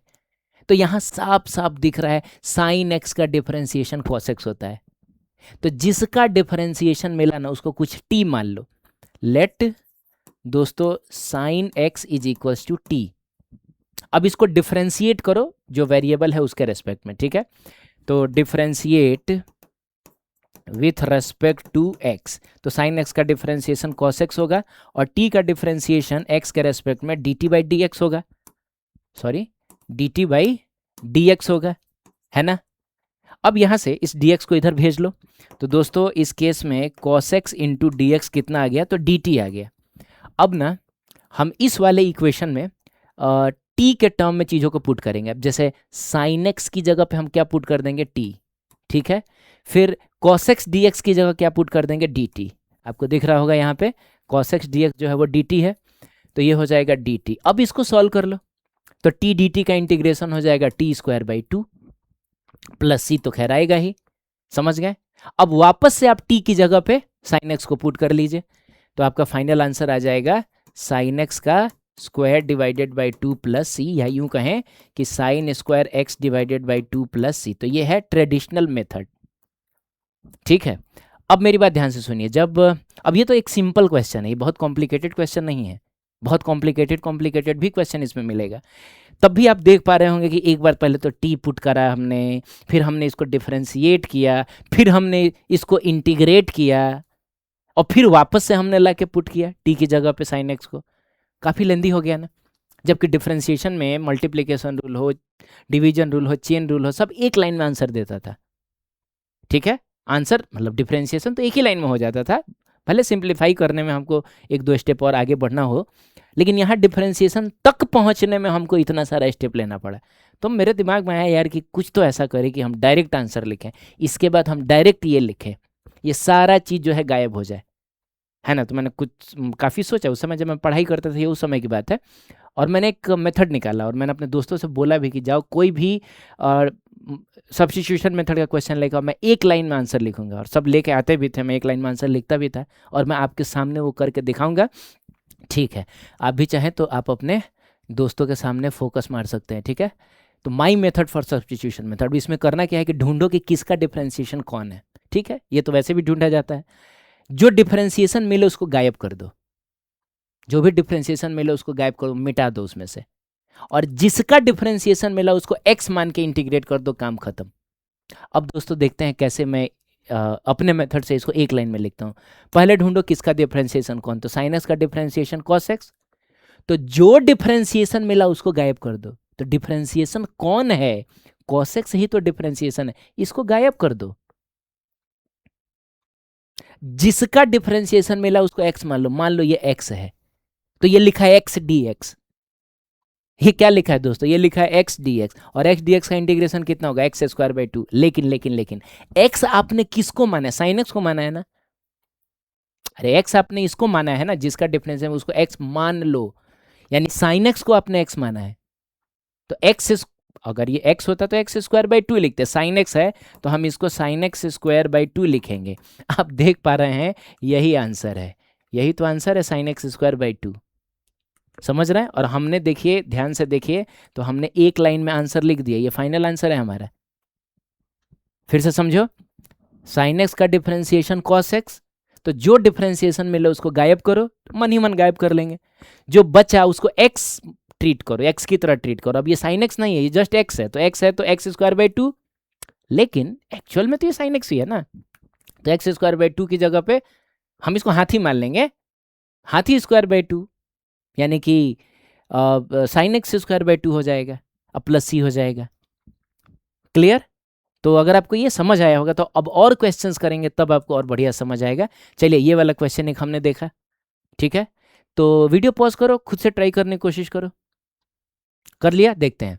तो दोस्तों इसमें अगर हम देखें तो sine x by x into लिखा हुआ है dx, ठीक है।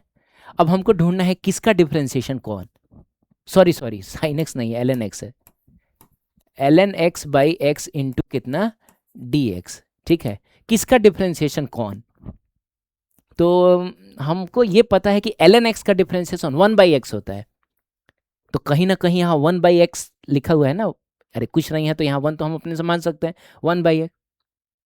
आप समझ रहे हैं, तो जिसका डिफरेंस मतलब जो डिफरेंशिएशन मिला उसको गायब करो। अब ये 1/x को भूल जाओ, बस अब समझो कि ln x लिखा है, ठीक है। तो ln x को हम x मान लेंगे, तो ये x dx लिखा है, तो x dx का इंटीग्रेशन कितना होता है, एक्स स्क्वायर बाई 2। तो x की जगह पे तो आपने ln x माना है, यानी हो जाएगा ln x का स्क्वायर डिवाइडेड बाई 2, ये आंसर हो जाएगा, and plus c which is option number A. बाकी दुनिया वाले ln x को t मानेंगे, फिर उसको डिफ्रेंशिएट करेंगे, फिर लाके पुट करेंगे, फिर उसको इंटीग्रेट करेंगे, फिर वापस से पुट करेंगे। हम लोगों ने डायरेक्ट एक लाइन में आंसर, ये क्वेश्चन और ये उसका आंसर। ठीक है, मैं आपको फिर से बता दूं इसको, अगर आपको एक स्टेप में ना समझ आया हो तो एक स्टेप में ऐसे ही बढ़ाता हूँ। हम इसको ऐसे लिख सकते हैं ना, 1/x into ln x into d x. ठीक है, अब इसका डिफ्रेंसिएशन ये है, अरे 1/x को अलग लिख दिया मैंने, तो इसको गायब कर दो दोस्तों, इसको गायब कर दो, इसको गायब कर दो। हालांकि स्टेप मैं थोड़े बढ़ा रहा हूँ, ये बस मैं आपको समझाने के लिए।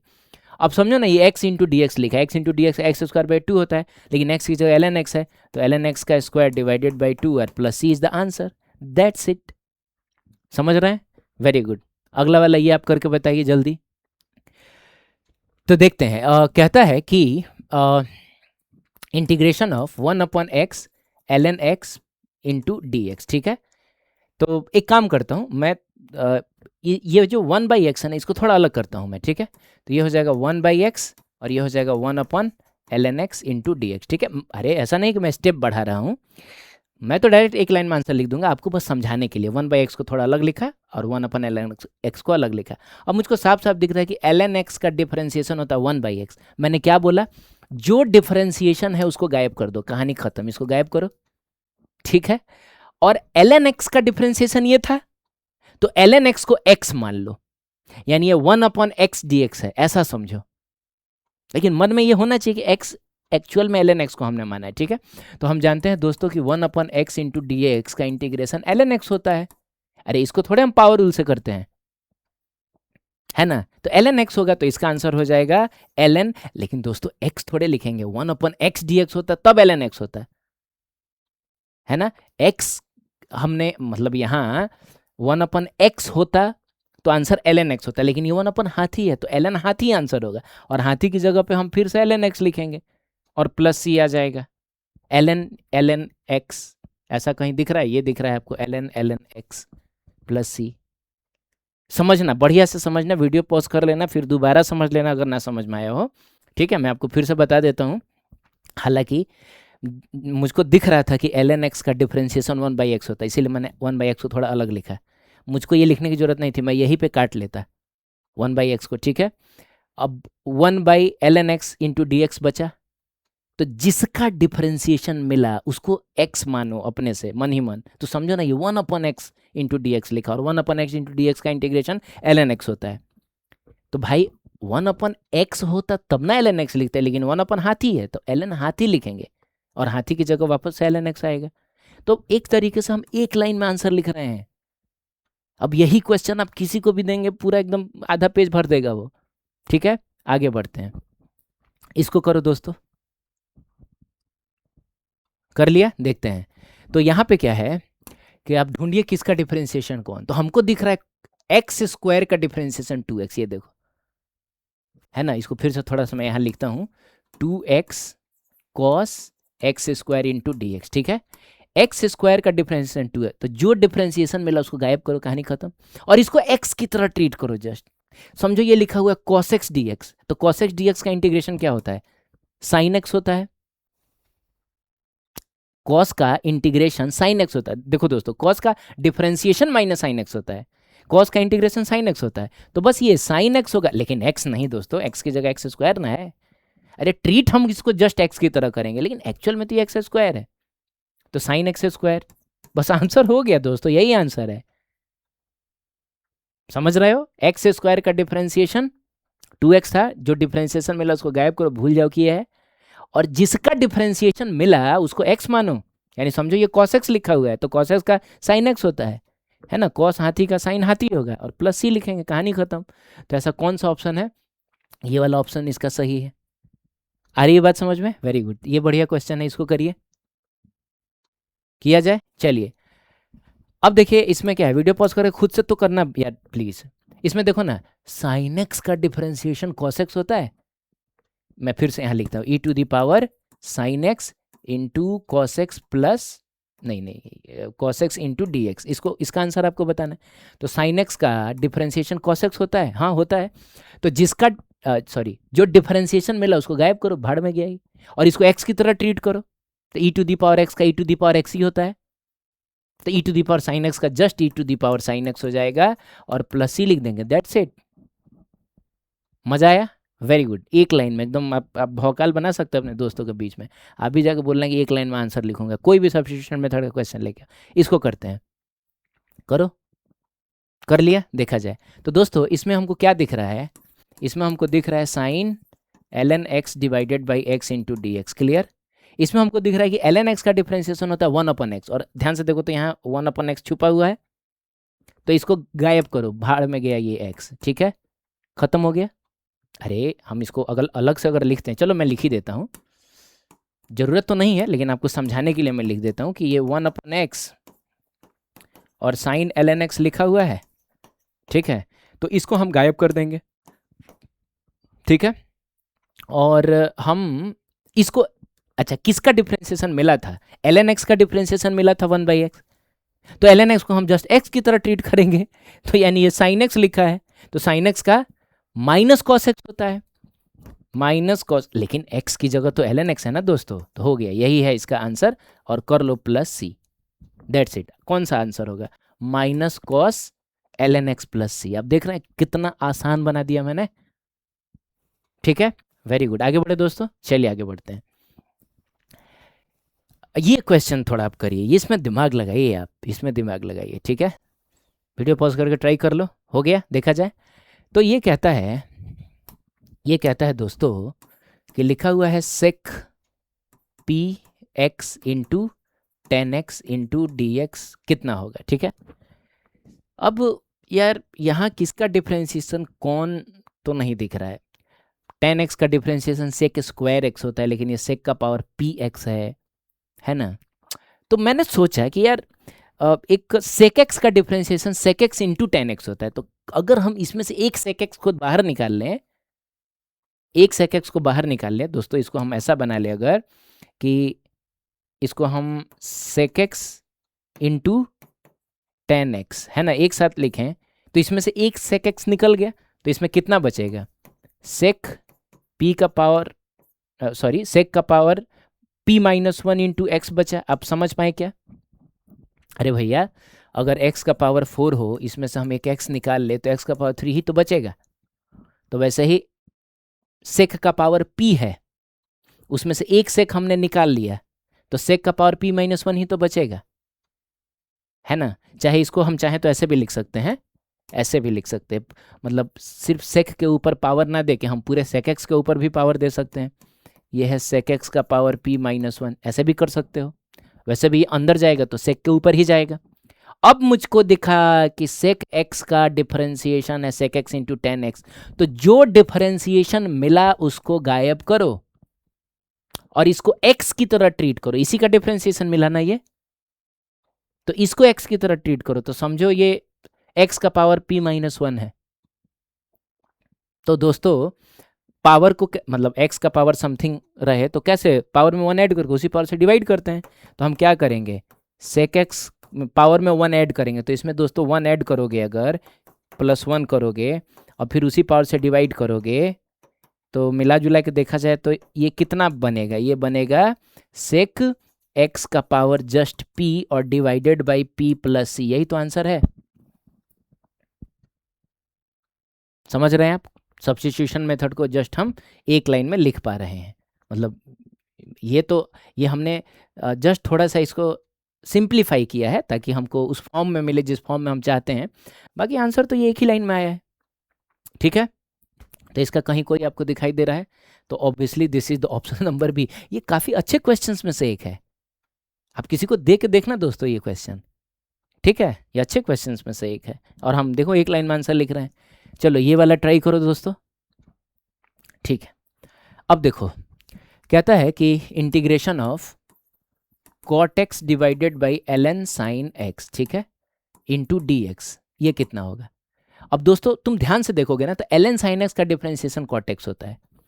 Differentiation of ln sin x जो होता है वो cot x होता है। कैसे? तो चेन रूल लगाओ, सबसे बाहर कौन है? ln, तो ln का डिफ्रेंसिएशन सबसे पहले होगा, तो ln x होता है तो 1/x लिखते हैं, ln sin x है तो 1/sin x लिखेंगे, बोलो। और अंदर जाओगे तो sin x मिला, sin x का डिफ्रेंसिएशन cos x, तो ये हो जाएगा तुम्हारा cot x। तो ये लेकिन आपको पहले से पता होना चाहिए किसका डिफ्रेंसिएशन कौन है। ये ठीक ठाक क्वेश्चन हो गया। तो पता चल गया कि भैया इसका डिफ्रेंसिएशन ये है, तो इसको क्या करो? गायब करो और इस पूरे को x मान लो, तो समझोगे 1/x dx लिखा है, तो 1/x का इंटीग्रेशन होता है ln x, लेकिन x की जगह पे ये पूरा है, तो ln into sine x plus, ओहो यार एक लाइन में आंसर, एक लाइन में आंसर। समझ भाई बात? Very good.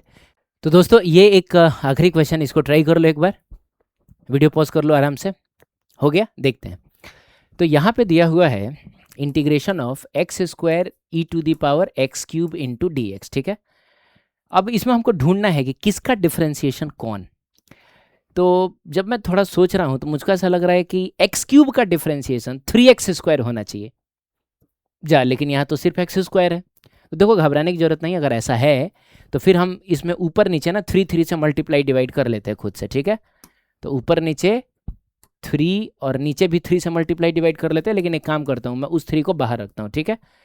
अरे अल्टीमेटली ये 3 कैंसिल होकर वापस से x² और ये सब बन जाएगा। तो जो घट रहा था उसको मैंने अपनी तरफ से सिर्फ कांस्टेंट्स को ही, है ना, वेरिएबल को नहीं, कांस्टेंट को ही सिर्फ हम मल्टीप्लाई डिवाइड कर सकते हैं। तो 3 और 3 से मल्टीप्लाई डिवाइड करिए। अब देखो दोस्तों इसका x³ का डिफरेंशिएशन 3x², इसको गायब कर दो, इसको गायब कर दो, इसको गायब कर दो, ये कहानी खत्म हो गया इसका, ठीक है। अब क्या आंसर आएगा? 1/3 तो खैर रहेगा ही। अब इस x³ का डिफरेंशिएशन ये था, तो x³ को जस्ट x मानो, यानी e⁻x dx का इंटीग्रेशन e⁻x ही होता है, लेकिन x की जगह पे एक्चुअल में तो x³ है ना, और प्लस c। समझ गया? तो इस तरीके से हम चाहे तो एक लाइन में आंसर ला सकते हैं, ठीक है दोस्तों। आगे बढ़ते हैं। तो दोस्तों अगला टॉपिक है इंटीग्रेशन बाय पार्ट्स। तो जनरली ये टॉपिक जो है अच्छे अच्छे इंस्टीट्यूट में भी मैथमेटिकल टूल्स में नहीं पढ़ाया जाता है, तो आप चाहे तो इसको स्किप कर सकते हैं, ठीक है। लेकिन फिर भी देख लो, एक मेथड है, अगर पता रहेगा तो ठीक रहेगा। अगर मान लो कभी किसी क्वेश्चन में क्वेश्चन के लेवल को बढ़ाने के लिए कहीं इंटीग्रेशन बाय पार्ट्स का यूज करा दे, तो आपको पता होना चाहिए कि हाँ ऐसा पहले हमने कभी देखा है, ठीक है, एकदम नया नहीं लगना चाहिए। तो चलिए देख लेते हैं। तो इसमें आपको एक कोड याद होना चाहिए जिसका नाम है आई लेट। आई का मतलब मैं, लेट का मतलब देर होना, है ना, मतलब मैं देर हो गया, ऐसा आप कह सकते हैं, आई लेट। लेकिन एक्चुअल में आई का मतलब होता है इनवर्स ट्रिगोनोमेट्रिक फंक्शन। जैसे याद है हमने sine inverse x, cos inverse x ऐसा पढ़ा था, तो वो रहेगा, तो उसको हम इनवर्स ट्रिगोनोमेट्रिक फंक्शन बोलेंगे। एल का मतलब लॉगरिदमिक फंक्शन, लॉग में हम लोग क्या पढ़ते हैं, लॉग एक्स, ln x, अगर ऐसा कुछ रहा। ए का मतलब अलजेब्राइक फंक्शन, जैसे x² + 2x + 4, यही सब तो हम अलजेब्रा में पढ़ते हैं। टी का मतलब सोचो बताओ, trigonometric function, sine x cos x type का। ई का मतलब एक्सपोनेंशियल फंक्शन, यानी अब की बार x जो होगा वो पावर में होगा, ठीक है। पावर को हम एक्सपोनेंट भी कहते हैं, इसीलिए हम इसको एक्सपोनेंशियल फंक्शन बोलते हैं। तो e⁻x, a⁻x रहा, ठीक है। अब क्या है ये ऑर्डर जो है ILATE, ये है क्या? तो दोस्तों हम क्या है ना कि ऊपर वाले लोगों को हायर रैंक वाले लोग मानेंगे, नीचे वाले को लोअर रैंक वाले लोग मानेंगे। यानी सबसे हायर रैंक पे कौन है? Inverse trigonometric function. सबसे लोअर पे कौन है? एक्सपोनेंशियल फंक्शन, ठीक है। यानी ऊपर से नीचे आओगे तो हायर टू लोअर जाओगे। अब मान लो दोस्तों तुमको integration of u into v dx करना है, जिसमें u जो है वो कोई हायर रैंक वाला फंक्शन है और v जो है वो कोई लोअर रैंक वाला फंक्शन है। तो ऐसे हायर लोअर कहना उतना ठीक नहीं लग रहा है, तो काम करते हैं, हायर रैंक वाले को हम लोग बोल देते हैं फर्स्ट फंक्शन, लोअर रैंक वाले को हम लोग बोल देते हैं सेकंड फंक्शन, ठीक है। जैसे एग्जांपल के लिए मान लो तुमसे बोले e⁻x इंटू ln x लिखा है, ये ln x इंटू dx, इसको सॉल्व करना है। तो इसमें फर्स्ट फंक्शन कौन होगा, यानी हायर रैंक वाला कौन होगा? तो जाहिर सी बात है ILATE में दोस्तों l जो होता है पहले आता है और एक्सपोनेंशियल फंक्शन सबसे लास्ट में आता है। तो ये हो गया फर्स्ट फंक्शन और ये हो गया सेकेंड फंक्शन। आप समझ गए? एक और एग्जांपल लें, मान लो x² इंटू साइन एक्स लिखा हुआ है, ठीक है। अब कौन पहले आता है? तो ILA, A for algebraic function, तो ये पहले आ गया, फर्स्ट फंक्शन हो गया, और t बाद में आता है। अब देख लीजिए a के बाद t आता है, तो ये सेकेंड फंक्शन हो गया। समझ गए आप? Very good. तो इसका इंटीग्रेशन का फॉर्मूला कुछ ऐसा होता है। तो सर देखने में काफ़ी आपको लेंदी लंबा चौड़ा दिख रहा होगा, लेकिन मैं आपको बताता हूँ ये है क्या। करना ये है कि फर्स्ट फंक्शन को छोड़ देना है, सेकेंड फंक्शन को इंटीग्रेट करना है। आप ध्यान से देखें तो ये इंटीग्रेशन है, फिर माइनस का साइन देके एक इंटीग्रेशन देना है ना, और एक बड़ा सा ब्रैकेट देना है। तो मतलब ये इंटीग्रेशन के साथ ये वाला dx आया है। अब इस ब्रैकेट में क्या होना चाहिए, मतलब किस चीज को आपको इंटीग्रेट करना है, तो उसमें फर्स्ट फंक्शन का डिफरेंशिएशन इनटू सेकंड फंक्शन का इंटीग्रेशन। समझ गए आप? फिर से बताइए क्या था। तो हमको सबसे पहले फर्स्ट फंक्शन को यूं ही छोड़ देना है, सेकंड फंक्शन को हमको इंटीग्रेट करना है, सेकंड फंक्शन को इंटीग्रेट करना है, माइनस का साइन देना है, बड़ा सा ब्रैकेट, आप समझ रहे हैं, बड़ा सा ब्रैकेट। फिर फर्स्ट फंक्शन को हमको डिफरेंस डैश लगा देने का मतलब डिफरेंशिएशन, याद होगा वाई डैश का मतलब d y by d x. और फिर से सेकंड फंक्शन को हमको इंटीग्रेट करना। आप समझ रहे हैं, सेकंड फंक्शन को हम यहाँ भी इंटीग्रेट किए थे और इसमें भी इंटीग्रेट किए थे। गरीब आदमी ना है तो उसको सांप से थोड़ा ज़्यादा डसवाया जा रहा है। फर्स्ट फंक्शन अमीर आदमी है तो यहाँ तो छोड़ ही दिया गया और यहाँ तो डिफरेंशिएट किया गया, डिफरेंशिएट करके तब इंटीग्रेशन का अंदर डाला गया। ठीक है, तो ऐसा आप समझिए। जैसे आइए क्वेश्चन करेंगे तो ये और बढ़िया से क्लियर होगा। तो ये वाला क्वेश्चन है, पहला वाला। मैं चाहता हूँ कि मेथड को एक बार आपने सीखा ही है, खुद से पहले ट्राई करके लाने की कोशिश करो, आ गया तो बहुत मजा आएगा। ठीक है, कर लिया, चलिए देखते हैं। कह रहा है integration of x sine x into d x. ठीक है, अब इसमें क्या है कि किसका डिफरेंशिएशन कौन वाला तो कुछ काम आएगा नहीं, है ना। यहाँ एक्स स्क्वायर होता है तो एक्स स्क्वायर का डिफरेंशिएशन 2x, तो हम ऊपर नीचे 2 से मल्टीप्लाई डिवाइड करके इसको 2x बना सकते थे, लेकिन ऐसा तो कुछ है नहीं। तो इंटीग्रेशन बाय सब्स्टिट्यूशन मेथड तो काम नहीं आएगा, और इसमें कोई मल्टीप्लिकेशन रूल नहीं होता है। तो देखते हैं इंटीग्रेशन बाय पार्ट्स कहीं काम आ जाए। तो दोस्तों सबसे पहले रैंकिंग में हम देखेंगे कि यहाँ दो लोग हैं, x एक अलजेब्राइक फंक्शन है और साइन x एक ट्रिगोनोमेट्रिक फंक्शन है। तो कौन पहले आता है, तो आई लेट में अलजेब्राइक फंक्शन पहले आता है, यानी ये जो है आपका पहला फंक्शन है। ठीक है, ये जो है x जो है वो फर्स्ट हो गया और ट्रिगोनोमेट्रिक बाद में आता है ना, आई एल ए, अलजेब्राइक पहले आ गया, टी बाद में आता है। तो ये हो गया सेकंड फंक्शन।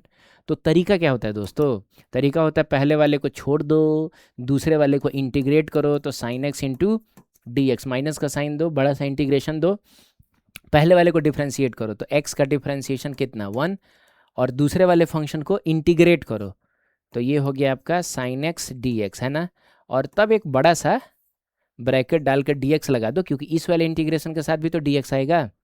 ठीक है, अब इसको सॉल्व करो, तो x साइन एक्स का इंटीग्रेशन होता है माइनस कॉस एक्स। दोस्तों साइन एक्स का डिफरेंशिएशन कॉस एक्स होता है, इंटीग्रेशन तो माइनस कॉस एक्स होगा। माइनस 1 तो खैर ऐसे ही हट जाएगा, इंटीग्रेशन ऑफ क्या है साइन, एक second, sine x d x का पहले इंटीग्रेशन कर लो, तो साइन एक्स डी एक्स का जो इंटीग्रेशन होगा वो माइनस कॉस एक्स हो जाएगा। अरे ये वाली चीज़ हो गई माइनस कॉस एक्स और फिर आपका डी एक्स है। ठीक है, तो यहाँ से माइनस साइन को सामने बुला लाओगे तो एक्स कॉस एक्स और ये माइनस साइन सामने आके प्लस बन जाएगा। अब integration of cos x d x, तो कॉस एक्स का इंटीग्रेशन साइन एक्स होता है, तो ये हो जाएगा साइन एक्स, और लास्ट में आप सी लिख दें, हालांकि हर टर्म में आपको सी लिखना चाहिए, कोई बात नहीं, लास्ट में ही लिखो। ठीक है, अब देखो क्या है दोस्तों कि ये वाला जो स्टेप है हम स्किप करेंगे, हम डायरेक्ट ये लिखेंगे। कैसे, तो पहले वाले को छोड़ दो, दूसरे वाले को इंटीग्रेट करके डायरेक्ट लिखो, क्या बिना मतलब का साइन लगा के फिर, है ना। तो साइन एक्स का integration minus cos x, minus का साइन दो, एक बड़ा सा इंटीग्रेशन का साइन दो, फिर उसके बाद पहले वाले को डिफ्रेंशिएट करके लिखो, तो एक्स का डिफ्रेंशिएशन 1 लिखने की जरूरत नहीं है, साइन एक्स का डिफ्रेंशिएशन माइनस कॉस एक्स, है ना, और उसके बाद फिर डी एक्स आ जाएगा, फिर इसको सिंप्लीफाई करके लिख लो। तो ये स्टेप मत लिखो, ये थोड़ा देखने में भी लेंदी लग रहा है, टाइम भी वेस्ट करेगा आपका। तो ये वाला क्वेश्चन इसको आप ट्राई करिए, बताइए इसका आंसर क्या आ रहा है। हो गया, देखते हैं। कह रहा है कि integration of x e to the power x into d x. तो दोस्तों इसमें पहला फंक्शन कौन है और दूसरा कौन है, तो यार एक्सपोनेंशियल तो वैसे भी सबसे लास्ट में आता है, तो यही होगा पहला function, this would be first function and this will be second function. अब क्या करें, पहले वाले को छोड़ दें, एक्स को छोड़ दो, दूसरे वाले को इंटीग्रेट करो, तो e to the power x का integration e to the power x ही होता है, माइनस का साइन, तो इंटीग्रेशन करो, फिर पहले वाले को डिफ्रेंशिएट करो, तो एक्स का डिफ्रेंशिएशन 1 हो जाएगा, और दूसरे वाले को इंटीग्रेट करो, तो दोस्तों e to the power x का integration e to the power x ही होता है और फिर यहाँ डी एक्स लिख दो, ठीक है। आओ सॉल्व करते हैं। तो x into e to the power x minus, अब दोस्तों 1 तो खैर ऐसे ही है, e to the power x d x का इंटीग्रेशन फिर से e to the power x हो जाएगा। क्यों? क्योंकि e to the power x का integration e to the power x ही होता है, और प्लस सी लिख दो। अब इन दोनों टर्म में से हम चाहें तो e to the power x को कॉमन ले लेंगे, तो x माइनस 1 आएगा प्लस सी। कौन सा ऑप्शन सही है? x माइनस 1 प्लस सी। इसका भी ऑप्शन नंबर ए सही है। अच्छा, इसमें कौन सा सही था ये भी तो देख लो, माइनस एक्स कॉस एक्स, हाँ ये, इसका भी ए नंबर ऑप्शन सही है। ठीक है, आगे बढ़ सकते हैं। चलिए दोस्तों, अगला टॉपिक है डेफिनिट इंटीग्रेशन। याद होगा डेफिनिट इंटीग्रेशन में ऊपर नीचे जो था कुछ लिमिट लिखा हुआ होता था, है ना। तो कैसे सॉल्व करेंगे वो हम समझते हैं। ठीक है, एक मिनट रुक जाओ। हाँ, डेफिनिट इंटीग्रेशन में नीचे और ऊपर आपको कुछ लिमिट दिखेगा, यानी पहला क्वेश्चन ये जो है कहता है integration of x cube D x from 1 to 2, ऐसे बोला जाएगा। ठीक है, 1 से लेकर 2 तक। यहाँ स्टेप्स हैं, इनको फॉलो करके इसको सॉल्व करते हैं। सबसे पहला स्टेप, जैसा इंटीग्रेशन सीखा है वैसे कर देंगे, बट सी नहीं लिखेंगे। तो दोस्तों एक्स क्यूब का इंटीग्रेशन आपने क्या सीखा है? X to the power 4/4। C मत लिखो। क्यों नहीं लिखेंगे मैं आपको बताऊंगा आगे, बस छोड़ दो। ठीक है, अगला स्टेप क्या कहता है? आंसर को स्क्वायर ब्रैकेट में डालकर अपर लिमिट को ऊपर और लोअर लिमिट को नीचे लिख देंगे। अच्छा जी, तो ये जो आपका आंसर आया उसको स्क्वायर ब्रैकेट में डालिए और अपर लिमिट को ऊपर लिखिए, लोअर लिमिट को नीचे लिखिए। बहुत बढ़िया। अगला स्टेप, अच्छा हाँ, लोअर लिमिट को नीचे ले, कांस्टेंट को कॉमन लेकर बाहर निकाल देंगे। अगर इसमें कोई कांस्टेंट है तो उसको बाहर निकालो। तो दोस्तों ये नीचे वाला जो 4 है कांस्टेंट है, बाहर निकाल लो। नहीं भी निकालोगे तो काम चलेगा, लेकिन बाहर निकाल लोगे ना तो थोड़ा आसान हो जाता है सॉल्व करना। तो अंदर में एक्स टू दी पावर 4 बच गया। सही है। अगला है, जहाँ जहाँ वेरिएबल्स है वहाँ वहाँ अपर लिमिट और फिर माइनस का साइन देके लोअर लिमिट लिख देंगे। अब देखो दोस्तों 1/4 तो यूँ ही रहेगा। जहाँ वेरिएबल है, अब यहाँ तो खैर एक ही वेरिएबल है, 2 3 4 टर्म्स भी तो हो सकते थे। तो जहाँ जहाँ x होगा ना पहले उसकी जगह पे ना अपर लिमिट जो कि 2 है उसको लिखेंगे, फिर माइनस का साइन देंगे, और फिर जहाँ जहाँ वेरिएबल है उसकी जगह पे 1 लिखेंगे।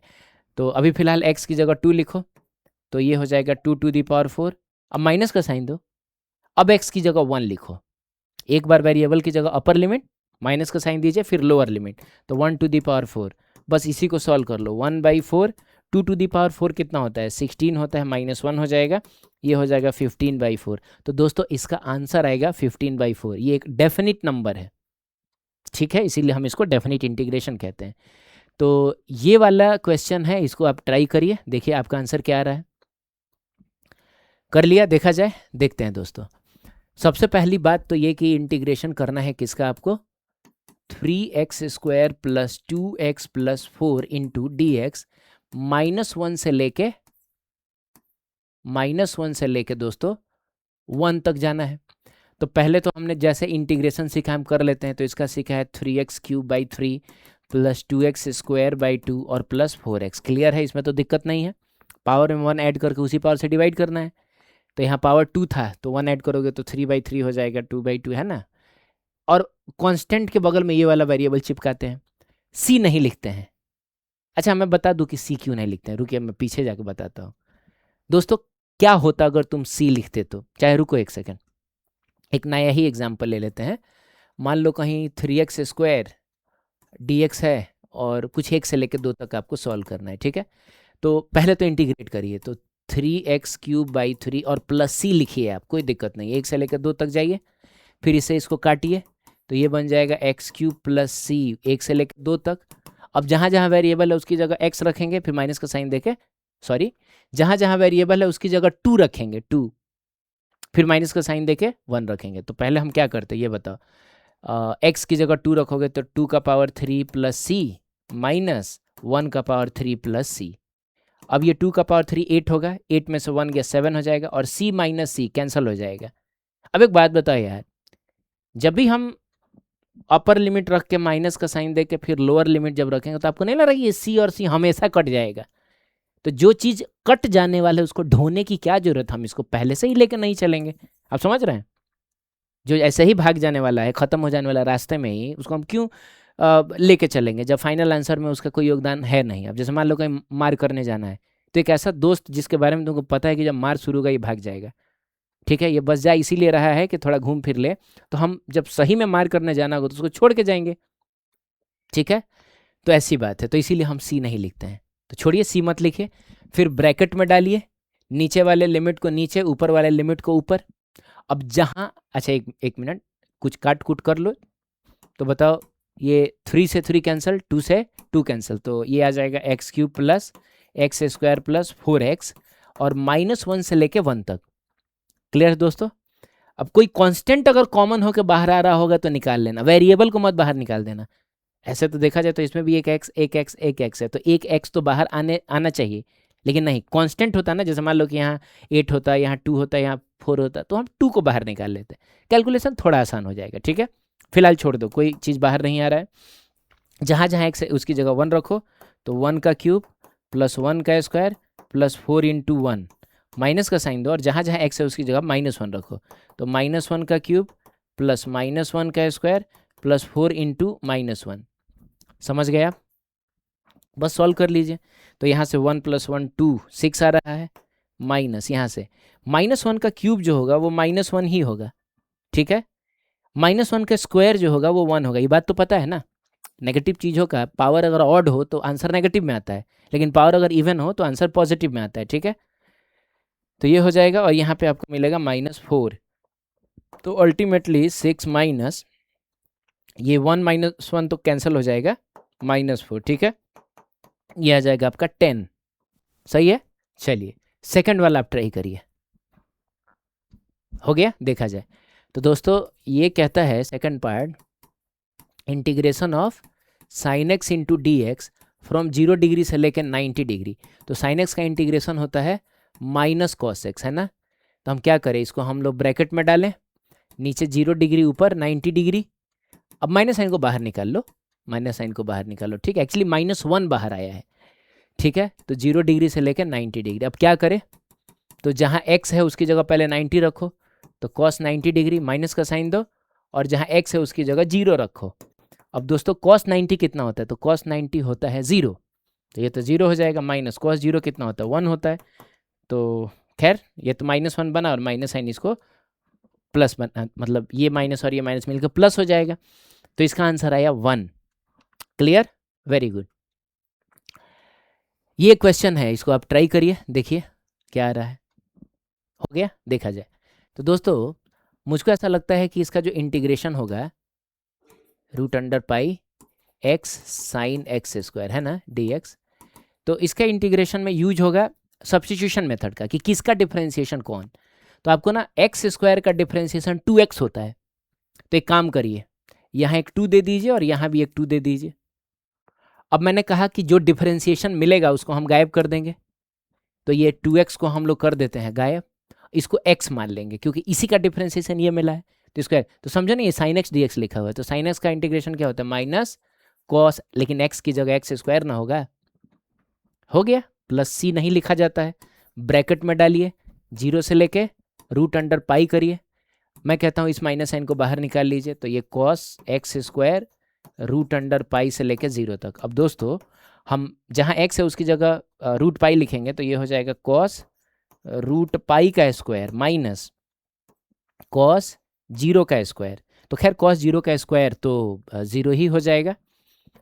अब देखो क्या है कि यहाँ से cos √π का स्क्वायर पाई हो जाएगा, और माइनस ये cos 0 है दोस्तों, cos π यानी cos 180। तो देखो cos 0 1 होता है, cos 180 -1 होगा, तो ये cos π की जगह हम -1 लिखेंगे, माइनस cos 0 1 होता है, तो हम यहाँ 1 लिखेंगे, ठीक है। तो ये -2 और सामने वाला माइनस इसको +2 बना देगा, तो इसका सही ऑप्शन रहेगा ऑप्शन नंबर बी। क्लियर है दोस्तों, आगे बढ़ते हैं। चलिए अब ना हम इक्वेशन ऑफ मोशन को डिराइव करेंगे। आपको याद होगा, आपने 9th क्लास में पढ़ा होगा, S = ut + ½ v = u + at, v² = u² + 2as, ठीक है, उसको डिराइव करेंगे। इससे थोड़ा हमारा इंटीग्रेशन का प्रैक्टिस हो जाएगा और डेरिवेशन भी हो जाएगा, ठीक है। अभी हम मोशन नहीं पढ़ रहे हैं, जाहिर सी बात है हम इंटीग्रेशन के लिए, इंटीग्रेशन के प्रैक्टिस के लिए इस चीज़ को कर रहे हैं। तो चलिए शुरू करते हैं। मान लो दोस्तों t इज इक्वल टू 0 पे कोई पार्टिकल यहाँ है और उसकी जो वेलोसिटी है वो u है। अब ये t इज इक्वल टू 0 क्या है? तो देखो होता क्या है कि जैसे किसी भी पार्टिकल का मोशन जब कोई ऑब्जर्व करना शुरू करता है, इसके मोशन को कोई देखना शुरू करता है, तो समय के लिए वो अपना स्टॉप वॉच ऑन करता है। स्टॉप वॉच जब भी आप ऑन करेंगे समय की शुरुआत होती है 0 से, ठीक है। तो t इज इक्वल टू 0 का मतलब हुआ कि जो ऑब्जर्वर है, मान लो कोई ऑब्जर्वर यहाँ खड़ा है जो इसको देख रहा है, उसने अभी अभी अपना स्टॉप वॉच ऑन किया, तो जिस समय उसने स्टॉप वॉच ऑन किया पता चला उस समय वेलोसिटी u है। तो इसको हम ना इनिशियल वेलोसिटी कहते हैं। u को हम क्या कहते हैं बोलो? u को हम कहते हैं इनिशियल वेलोसिटी, ठीक है, सही है। अब मान लो दोस्तों इसका एक्सेलरेशन जो है वो a है। अब एक्सेलरेशन का काम होता है वेलोसिटी को चेंज करना। आपको याद होगा एक्सेलरेशन का डेफिनेशन ही होता है rate of change of velocity with respect to time, ठीक है, rate of change of velocity with respect to time. अब ये वेलोसिटी चेंज होगा तो आफ्टर सम टाइम, किसी t टाइम पे, t is equal to t time पे, मान लो 2 सेकंड 4 सेकंड 10 सेकंड बाद इसकी वेलोसिटी हो जाती है v। तो ये v क्या है दोस्तों? तो ये है फाइनल वेलोसिटी, ठीक है। अच्छा a क्या है? तो a जो है वो एक्सेलरेशन है, और t क्या है? तो यहाँ से यहाँ तक का समय है, तो टाइम टेकन है, ये टाइम टेकन है। और एक चीज मैं आपको बता दूं, ये जो एक्सेलरेशन है ना दोस्तों वो कांस्टेंट है, वो समय के साथ नहीं बदल रहा है। जैसे इस पेन को अगर मैं छोड़ूं तो ये किस एक्सेलरेशन से नीचे गिरता है? तो आपको याद होगा ना 9.8 मीटर पर सेकंड स्क्वायर के एक्सेलरेशन से, यानी ये कांस्टेंट है। यानी पेन यहाँ रहेगा तब भी उसमें एक्सेलरेशन 9.8 मीटर पर सेकंड स्क्वायर होगा, पेन यहाँ रहेगा तब भी उसमें एक्सेलरेशन 9.8 मीटर पर सेकंड स्क्वायर होगा। आप समझ रहे हैं? Very good. तो एक्सेलरेशन कांस्टेंट है। और मान लो यहाँ से यहाँ तक का जो डिस्प्लेसमेंट है वो s है, डिस्प्लेसमेंट s है, ठीक है। चलिए शुरुआत करते हैं एक्सेलरेशन के डेफिनेशन से। आप बताइए एक्सेलरेशन का डेफिनेशन क्या होता है? तो दोस्तों एक्सेलरेशन का डेफिनेशन होता है rate of change of velocity with respect to time. और आपको याद होगा रेट ऑफ चेंज को हम डिफरेंशिएशन से दिखाते हैं, तो हम इसको लिखेंगे dv by dt, rate of change of velocity with respect to time. अब क्या किया जाए? अब हमको इंटीग्रेट करना है। तो दोस्तों मैंने आपसे कहा था कि इंटीग्रेशन का तरीका ये होता है कि सेम टाइप का वेरिएबल सेम साइड में होना चाहिए। अब इसमें 2 वेरिएबल्स है, एक v है और एक t है ना। जैसे जैसे पार्टिकल आगे जा रहा है उसकी वेलोसिटी भी चेंज हो रही है और समय भी बदल रहा है, मतलब 1 सेकंड 2 सेकंड 4 सेकंड टाइम भी तो बदल रहा है। तो सेम टाइप का वेरिएबल सेम साइड में रखो। तो एक काम करो dt को इधर लेके जाओ। तो दोस्तों dt को इधर लेके जाओगे तो इधर में dv बचेगा, ये a होगा और ये dt होगा। और मैंने क्या कहा था, जब कभी भी d समथिंग इज और इधर भी d समथिंग दिखे समझ लेना अब तुमको इंटीग्रेट करना है। तो हम क्या लिखेंगे? इंटीग्रेट बोथ साइड्स, ठीक है दोस्तों, लिखेंगे इंटीग्रेट बोथ साइड्स। अब क्या है कि इंटीग्रेट बोथ साइड्स, तो दोनों साइड हम इंटीग्रेशन का साइन देंगे a dt। अब हम लिमिट पुट करेंगे। देखो फिजिक्स में 99% केस में हम डेफिनेट इंटीग्रेशन ही यूज करते हैं, मतलब लिमिट के साथ ही पढ़ते हैं। तो लिमिट किसके आधार, मतलब क्या लिखा जाए यहाँ और यहाँ क्या लिखा जाए? तो देख लिया जाए इधर वेरिएबल कौन है, और वेरिएबल वही होगा जिसके साथ डी लगा होगा। तो वेरिएबल टाइम है, तो टाइम का लिमिट कहाँ से कहाँ जाएगा? तो देख लो, शुरू में टाइम 0 था और बाद में टाइम t हो गया तो हो गया। और इधर वेरिएबल कौन है? v है, तो v शुरू में u था और बाद में v हो गया, तो u से लेके v तक चले जाओ। आप समझ गए कैसे लिमिट लिखा हमने? वेरिएबल टाइम है ना, तो टाइम कहाँ से, मतलब हमारा जो ऑब्जर्वेशन था वो 0 से t तक जा रहा था, तो इसीलिए 0 से t, और वेलोसिटी शुरू में u था बाद में v। अब आप बताइए dv का इंटीग्रेशन कितना? तो दोस्तों dv का इंटीग्रेशन v होता है। अरे dx का इंटीग्रेशन x होता है, dy का y होता है, dv का v होगा। ब्रैकेट में डालो, नीचे वाला नीचे, ऊपर वाला ऊपर, is equal to a constant है, पार्टिसिपेट नहीं करेगा, बाहर निकल जाएगा, अंदर में dt बचा और 0 से लेकर t, ठीक है। अब एक बात बताओ यार, क्या किया जाए? जहाँ v है उसकी जगह ऊपर वाला रखा जाए। अरे यही तो पढ़ा था हमने, ऊपर वाला रखा जाए माइनस का साइन देके, फिर नीचे वाला रखा जाए, इज इक्वल टू, अब dt का इंटीग्रेशन t हो जाएगा, 0 से t तक जाएगी कहानी। अरे इंटीग्रेट करके ब्रैकेट में डाला जाता है, फिर नीचे वाला लिमिट नीचे, ऊपर वाला लिमिट ऊपर, ठीक है। अब दोस्तों v minus u is equals to a, और एक बार t की जगह t लिखेंगे और माइनस का साइन देके t की जगह 0 लिखेंगे। तो आप बताइए यहाँ से आपको क्या मिला। तो यहाँ से हमको मिला v minus u is equals to a और t माइनस जीरो टी। अब u को इधर लेके चले जाओ तो v इज इक्वल्स टू हो गया u प्लस ए टी। तो देखा आपने कैसे इंटीग्रेशन का यूज़ करके हमने इक्वेशन ऑफ मोशन को डिराइव कर लिया। समझ गए। अब आगे बढ़ते हैं। अब समझो ध्यान से। हम जानते हैं कि एक्सेलरेशन तो होता है rate of change of velocity with respect to time. लेकिन दोस्तों वेलोसिटी क्या होता है? तो वेलोसिटी होता है rate of change of displacement with respect to time.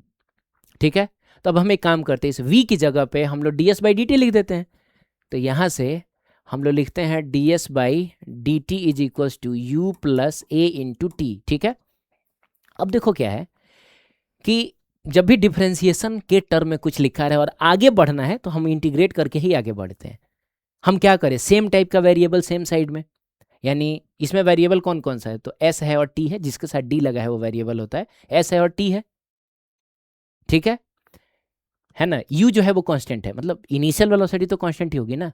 मतलब इनिशियली किसी पार्टिकल को मान लो आपने, इनिशियली मान लो इसकी वेलोसिटी 5 मीटर पर सेकेंड है, तो 5 जो है 5 जो है वो कांस्टेंट है।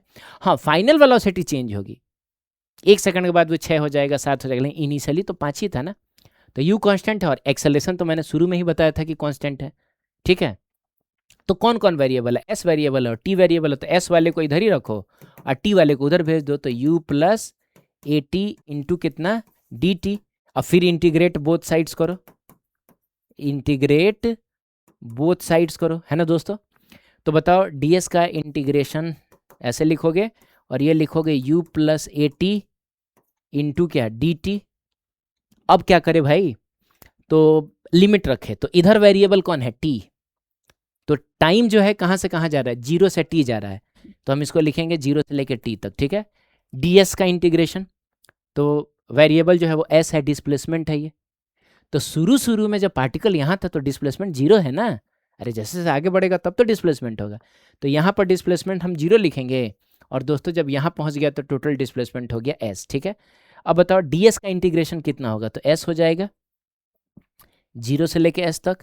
अब u कांस्टेंट है, तो इंटीग्रेशन के लिए क्या किया जाता है? याद है, ये वाला वेरिएबल लाके चिपका दिया जाता है ना। कांस्टेंट के बगल में ये वाला वेरिएबल, तो ये हो जाएगा you t plus A participate नहीं करेगा और टी डी टी का इंटीग्रेशन हो जाएगा पावर में 1 ऐड करके उसी पावर से डिवाइड करो, क्योंकि यहाँ टी का पावर 1 है, इतना हो जाएगा। और क्या किया जाए दोस्तों? तो किया ये जाए कि नीचे वाला वेरिएबल नीचे और ऊपर वाला वेरिएबल ऊपर। समझ गए आप? Very good. अब क्या करें, इस s की जगह पहले ऊपर वाला लिखेंगे, अब माइनस का साइन देके s की जगह नीचे वाला लिखेंगे तो 0 आ जाएगा इज इक्वल्स टू। ठीक है। अब जहां जहां t है वहां t रखोगे भाई, तो ये t रखोगे t की जगह पे तो यही रह जाएगा ना, यानी you t plus a t square by two. तो ये हो जाएगा you t plus a t square by two. ठीक है। फिर माइनस का साइन देके जहां जहां वेरिएबल है उसकी जगह 0 रखो, यानी t की जगह पे 0 रखो। तो यहाँ 0 रखोगे तो ये भी पूरा 0 हो जाएगा, यहाँ 0 रखोगे तो ये भी पूरा 0 हो जाएगा। तो मिला जुला के इधर तो कुछ नहीं आ रहा है। अब आप बताइए दोस्तों कि यहाँ से क्या मिला? s is equals to u t plus half को अलग रखो और ए टी स्क्वायर। और आपको याद होगा ये भी एक इक्वेशन ऑफ मोशन होता है, s is equals to u t plus half a t square. Clear है? तो 2 हमने कर लिया। अब एक बच गया, कौन सा? एक कौन सा बच गया? तो एक बच गया, एक सेकंड दोस्तों, हाँ एक बच गया v square is equal to u square plus 2as। अच्छा, इसमें तो टाइम ही नहीं है। तो टाइम को हमको गायब करना पड़ेगा, जबकि हमने स्टार्टिंग ही किया था तो टाइम आया था।